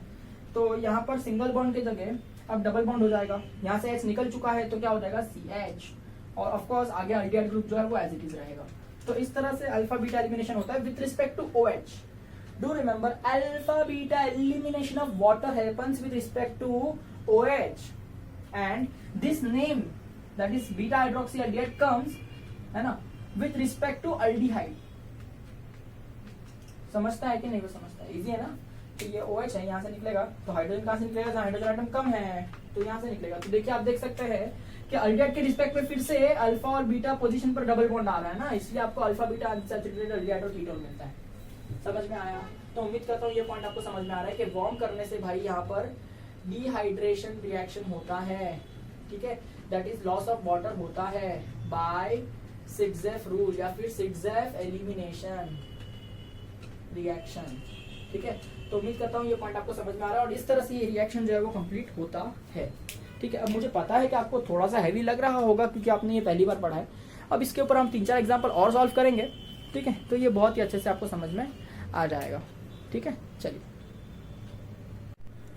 जैसे देखिए एग्जांपल नंबर 2 में ऐसा कुछ दिया है कि प्रोपेनॉल है इन प्रेजेंस ऑफ Na2CO3, क्या बनेगा बताइए। तो चलिए प्रोपेनॉल का स्ट्रक्चर देखिए कैसा दिखता है। प्रोपेनॉल का structure CH3 CH2 C double bonded to O और ये है बॉन्डेड टू H, तो ये हो गया प्रोपेनॉल। ठीक है, तो ये प्रोपेनॉल के अंदर हमने क्या डाल दिया भाई, हमने इसके अंदर ऐड कर दिया है Na2CO3। तो क्या बनेगा, चलिए देखिए यहाँ पर 2 क्राइटेरिया चेक करिए। सबसे पहले alpha hydrogen atom is present और not, and second a weak base is present और नॉट। तो आप देख सकते हैं ये जो है वो फंक्शनल ग्रुप है, करेक्ट है, ये जो है वो फंक्शनल ग्रुप है। फंक्शनल ग्रुप जिस कार्बन पर लगा हुआ होता है उस कार्बन को अल्फा कार्बन कहते हैं, और इस अल्फा कार्बन के पास में हाइड्रोजन कितने हैं, 2 है। तो ये अल्फा हाइड्रोजन की वैल्यूज कितनी हो गई, 2। तो यहाँ पर 2 अल्फा हाइड्रोजन प्रेजेंट है, तो ठीक है, पहली क्राइटेरिया कंडीशन सेटिस्फाई हो गई कि भाई कम से कम एक अल्फा हाइड्रोजन तो होना चाहिए, यहाँ पर तो 2 है। ठीक है, चलिए दूसरी बात क्या है कि Na2CO3 एक वीक बेस है जो कि यहाँ पर प्रेजेंट है। तो दोनों ही क्राइटेरिया सेटिस्फाई हो गए कि भाई अल्फा हाइड्रोजन भी है और वीक बेस भी है। तो चलिए अब ये रिएक्शन को शुरू किया जाए। ये 100% मॉलिक्यूल अल्डोल रिएक्शन में जाएगा। ठीक है, अब अल्डोल रिएक्शन में जाने के लिए हमें पता है कि एक मॉलिक्यूल से काम नहीं चलता, हमें कितने मॉलिक्यूल चाहिए होते हैं, 2 मॉलिक्यूल चाहिए होते हैं। तो चलिए 2 मॉलिक्यूल लिख लीजिए, ये हो गया अपना फर्स्ट मॉलिक्यूल और चलिए ये हो गया अपना सेकेंड मॉलिक्यूल कुछ इस तरह से। ठीक है, चलिए ये लिख लिया कि ये भी प्रोपेनॉल प्रोपेनॉल 2 मॉलिक्यूल लिख लिया। सही बात है। अब मुझे बताओ रिएक्शन किस तरह से करेंगे। तो देखिए फर्स्ट मॉलिक्यूल को पकड़िए, चलिए इस बार इसको फर्स्ट मान लेते हैं, इसको सेकंड मान लेते हैं। फर्स्ट मॉलिक्यूल के अल्फा कार्बन को पकड़िए, तो अल्फा कार्बन तो ये रहा। ठीक है, अब अल्फा कार्बन के हाइड्रोजन को जरा ओपन करके लिखते हैं, तो एक हाइड्रोजन को वहीं रखते हैं और एक हाइड्रोजन को ऊपर करके लिखेंगे। ठीक है, तो ये हो गया अपना अल्फा हाइड्रोजन और ये हो गया अपना अल्फा कार्बन। ठीक है, अब आप इसके अंदर चार्ज डेंसिटी लिख लीजिए। तो देखिए अल्डिहाइड ग्रुप इससे इलेक्ट्रॉन खींचेगा तो ये हाइड्रोजन से इलेक्ट्रॉन खींचेगा, तो हाइड्रोजन हो जाएगा डेल्टा पॉजिटिव, ये कार्बन हो जाएगा डेल्टा नेगेटिव।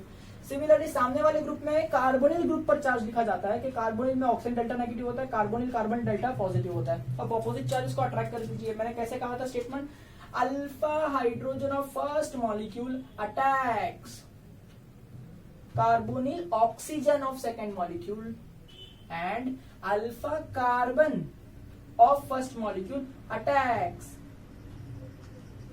ठीक है, carbonyl carbon of second molecule.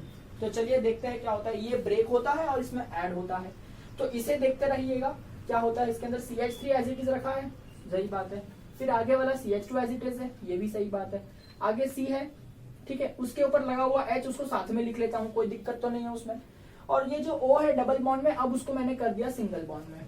सही है, चलिए ये जो H है वो इस ऑप्शन पर आ रहा है, तो मैं लिख देता हूं कि भाई इस ऑप्शन पर H आ रहा है। ठीक, और ये जो CH है, ध्यान से देखिएगा बेटा, CH ने इस कार्बन को अटैक किया है ना, तो इस कार्बन के ऊपर कौन आने वाला है, CH आने वाला है। ध्यान से सुनिए, कहाँ आने वाला है, CH। अब उस CH के बारे में देखिए, CH का H तो पहले ही चले गया है, तो ये H तो वहां पर ऑलरेडी पहुंच चुका है ऑक्सीजन के ऊपर। ठीक है, इस CH के पास में और क्या है, एक अल्डिहाइड ग्रुप है और एक मिथाइल ग्रुप है। एक अल्डिहाइड ग्रुप है और एक मिथाइल ग्रुप है, सही है ना। तो उम्मीद करता हूँ कि आपको समझ में आ रहा होगा कि मैंने किस तरह से लिखा है। मैंने ये CH का अटैक करवाया ना बेटा, ये CH जो है ना बेटा वो इस कार्बन पर अटैच हुआ है, तो वो मैंने लिखा है। देखिए ये जो CH है वो इस कार्बन पर अटैच हुआ है। ठीक है, तो वो CH के पास में और क्या क्या है, एक H है, CH3 है, अल्डिहाइड ग्रुप है। पर ये जो H है इसका तो बॉन्ड ब्रेक हो गया, तभी तो ये ऑक्सीजन पे जाके मिल चुका है ना। देखिए ये H है ना, वो इसका है, CH का है। उम्मीद करता हूँ समझ रहे होंगे। तो ये दोनों ग्रुप को थोड़ी ना कुछ हुआ है, इन दोनों के थोड़ी ना बॉन्ड्स ब्रेक हुए, तो ये तो एज इट इज रहेंगे CH से जुड़े हुए। तो जहां जहां CH जाएगा वहां वहां ये दोनों ग्रुप जाएंगे। तो CH भाई यहाँ लग गया तो दोनों ग्रुप भी वैसे ही लग जाएंगे CH के ऊपर। तो उम्मीद करता हूँ ये पॉइंट आपको समझ में आ रहा है। और यहाँ पर आप चेक कर सकते हैं कि आपका कंपाउंड अल्डोल कीटोन मॉलिक्यूल आपने सही किया है कि नहीं। कैसे चेक कर सकते हैं आप, देखिए अल्डिहाइड ग्रुप के रिस्पेक्ट से अगर अल्डिहाइड के बाजू वाले कार्बन को देखे तो अल्फा कार्बन है, उसके बाजू वाले को देखे तो बीटा कार्बन है। तो आपको नहीं लगता बीटा कार्बन पे हाइड्रोक्सी ग्रुप लगा हुआ है। तो जी हाँ, ये जो कंपाउंड है एक टाइप से बीटा हाइड्रोक्सी और पूरा मॉलिक्यूल अल्डिहाइड के ग्रुप में आ गया, इसलिए अल्डिहाइड कहेंगे। तो बीटा हाइड्रोक्सी अल्डिहाइड मिल तो रहा है, इसका मतलब अल्डोल आपको मिल रहा है। तो आपने जो रिएक्शन किया है सही किया है, सही बात है, ये हमको ऐसा प्रूफ मिल गया।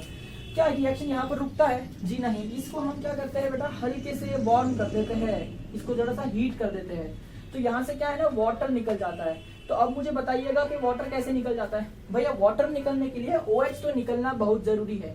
तो OH तो समझो इस कार्बन से निकल जाएगा, ठीक है, पर H कौन से कार्बन से निकलेगा। तो देखिए मैं अगर OH के रिस्पेक्ट में बात करूं, अल्डिहाइड के रिस्पेक्ट में नहीं, OH के रिस्पेक्ट में बात करूं, तो ये अल्फा कार्बन है, तो ये वाला बीटा हो गया, ये वाला भी बीटा हो गया, ये वाला बीटा 1 हो गया, ये वाला बीटा 2 हो गया।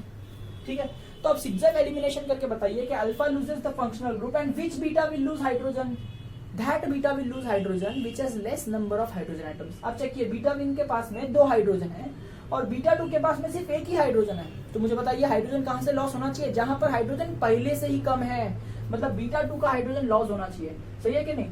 तो चलिए इसका हाइड्रोजन निकाल देंगे, इसका OH निकाल देंगे और बाकी का मॉलिक्यूल डबल बॉन्ड करके लिख देंगे। तो देखिए ये जो CH3 है वो एज इट इज है, इसके आगे का CH2 एज इट इज है, इसके आगे का CH एज इट इज है क्योंकि उसका OH चले गया है, सिंगल बॉन्ड पहले से था, इसका H जाने वाला है ना। उम्मीद करता हूँ समझ में आ रहा होगा। तो इनके बीच में क्या आ जाएगा, डबल बॉन्ड। अब नीचे तो CH3 एज इट इज था और आगे जो है वो aldehyde group as it is है। तो आप यहाँ देख सकते हैं कि ये अल्फा बीटा अनसैचुरेटेड अल्डिहाइड बन रहा है। अल्डिहाइड के रिस्पेक्ट में ये अल्फा ये बीटा है ना, तो alpha beta unsaturated aldehyde ketone बन रहा है। तो इसका मतलब ये रिएक्शन अब जाके कंप्लीट हुआ है। ठीक है, आप चाहे तो इन सबका IUPAC कॉमन नेम बाद में लिख सकते हैं। जैसे इसका नाम क्या होता है, प्रोपेनॉल। आप चाहे तो इसका भी IUPAC लिख सकते हैं, क्या हो जाएगा 1 2 3 4 5, 5 कार्बन है तो पेंट, सिंगल बॉन्ड है तो N1 पर क्या है, अल्डिहाइड। अब हाइड्रोक्सी और मिथाइल लिखेंगे ना प्रीफिक्स में, तो चलिए लिख देते हैं कि भाई ये हो जाएगा 3 हाइड्रोक्सी और 2 पर मिथाइल। तो ये इसका IUPAC। उम्मीद करता हूँ IUPAC नेम तो आपको लिखने आता ही होगा, कमान वो तो मुझे नहीं सिखाना पड़ेगा, ठीक है। अब यहाँ इसका भी नाम लिख सकते हैं आप, क्या हो जाएगा 1 2 3 4 5, 5 कार्बन है तो पेंट, डबल बॉन्ड है तो इन कहाँ है 1 2, पेंट 2 इन, और अल्डिहाइड है तो 1 2 पर क्या है मिथाइल, तो ये हो जाएगा 2 मिथाइल, ठीक है। तो इसका नाम हो जाएगा 2 मिथाइल पेंट 2 इनल। तो उम्मीद करता हूँ कि आपको अल्डोल रिएक्शन कैसे किया जाता है समझ में आ गया होगा, ठीक है। अब देखिए इसके बाद में एक और कंसेप्ट है जिसको कहते हैं क्रॉस्ड अल्डोल कंडेंसेशन। लेकिन क्रॉस्ड अल्डोल कंडेंसेशन में आपको आज के दिन नहीं करवाऊंगा क्योंकि आज के दिन थोड़ा सा ज्यादा हो जाएगा। तो मैं चाहता हूँ कि थोड़ा आप अल्डोल कंडेंसेशन को थोड़ा लर्न कीजिए, अच्छे से उसके एग्जाम्पल प्रैक्टिस कीजिए, उसको समझिए, ठीक है, उसको कोशिश करिए सॉल्व करने का। फिर नेक्स्ट लेक्चर से मैं आपको सिखाऊंगा क्रॉस अल्डोल कंडेंसेशन क्या होता है, और उसके बाद का एक रिएक्शन जिसको कहते हैं कैनिज़ारोस रिएक्शन, वो भी हम देखेंगे क्या होता है। तो खैर ये 2 एग्जांपल मैंने आपको सॉल्व करके बताइए, और एग्जाम अभी मैं आपको सॉल्व करने दूंगा कुछ एग्जांपल्स होमवर्क के अंदर जो आपको सॉल्व करके मुझे बताने होंगे, ताकि मुझे समझे कि भाई आपको ये टॉपिक समझ में आया है या नहीं। उम्मीद करता हूँ आप सही करेंगे, ठीक है। चलिए लेट अस सी सम एग्जांपल्स नाउ। तो देखिए 3 एग्जांपल मैंने दिए होमवर्क में आपको। एसीटोन दिया है, एक कीटोन, ठीक है, BOS तरह के बेंजीन में आप देख सकते हैं यहाँ पर अल्फा हाइड्रोजन की वैल्यू 3 है, तो ऐसे 2 मॉलिक्यूल कंसीडर करिए, एक का अल्फा हाइड्रोजन आइटम दूसरे के कार्बोनिल ऑक्सीजन पर, और उसी का अल्फा कार्बन आइटम दूसरे के कार्बोनिल कार्बन पर। ये टेक्निक लगा के आप सॉल्व करने की कोशिश करिए, फिर उसके अंदर अल्फा बीटा एलिमिनेशन करके वाटर निकालने की कोशिश करिए, देखिए क्या आता है, ठीक है। दूसरा मॉलिक्यूल ये दिया है, देखिए अल्डिहाइड ग्रुप है, इसके बाजू वाला अल्फा कार्बन है, अल्फा कार्बन पर 2 हाइड्रोजन आइटम है, तो ये भी अल्डोल मॉलिक्यूल में अंडरगो करेगा रिएक्शन। तो इसको सॉल्व करके देखिए क्या आता है, देखना चाहता हूँ मैं आपको सही आता है या नहीं, ठीक है। और ये वाला मॉलिक्यूल दिया है, अल्डिहाइड ग्रुप है, उसके बाजू में कार्बन है, उस पर बेंजीन रिंग है। पर खैर ये जो फंक्शनल ग्रुप है उसके बाजू में जो अल्फा कार्बन है उसके पास 2 हाइड्रोजन है, अल्फा हाइड्रोजन होता है इसके पास, ठीक है, इसलिए ये अल्डोल रिएक्शन में जाएगा। तो उम्मीद करता हूँ कि आपको ये भी सॉल्व करने के लिए आएगा। कोशिश करके देखिए 3 मॉलिक्यूल का आंसर क्या आता है, फिर नेक्स्ट लेक्चर से हम इसके ऊपर थोड़ा और डिटेल इन्फॉर्मेशन देखेंगे, ठीक है। तब तक के लिए आप इसके प्रैक्टिस कर सकते हैं और लर्न कर सकते हैं। Aldol reaction is very very important, ठीक है।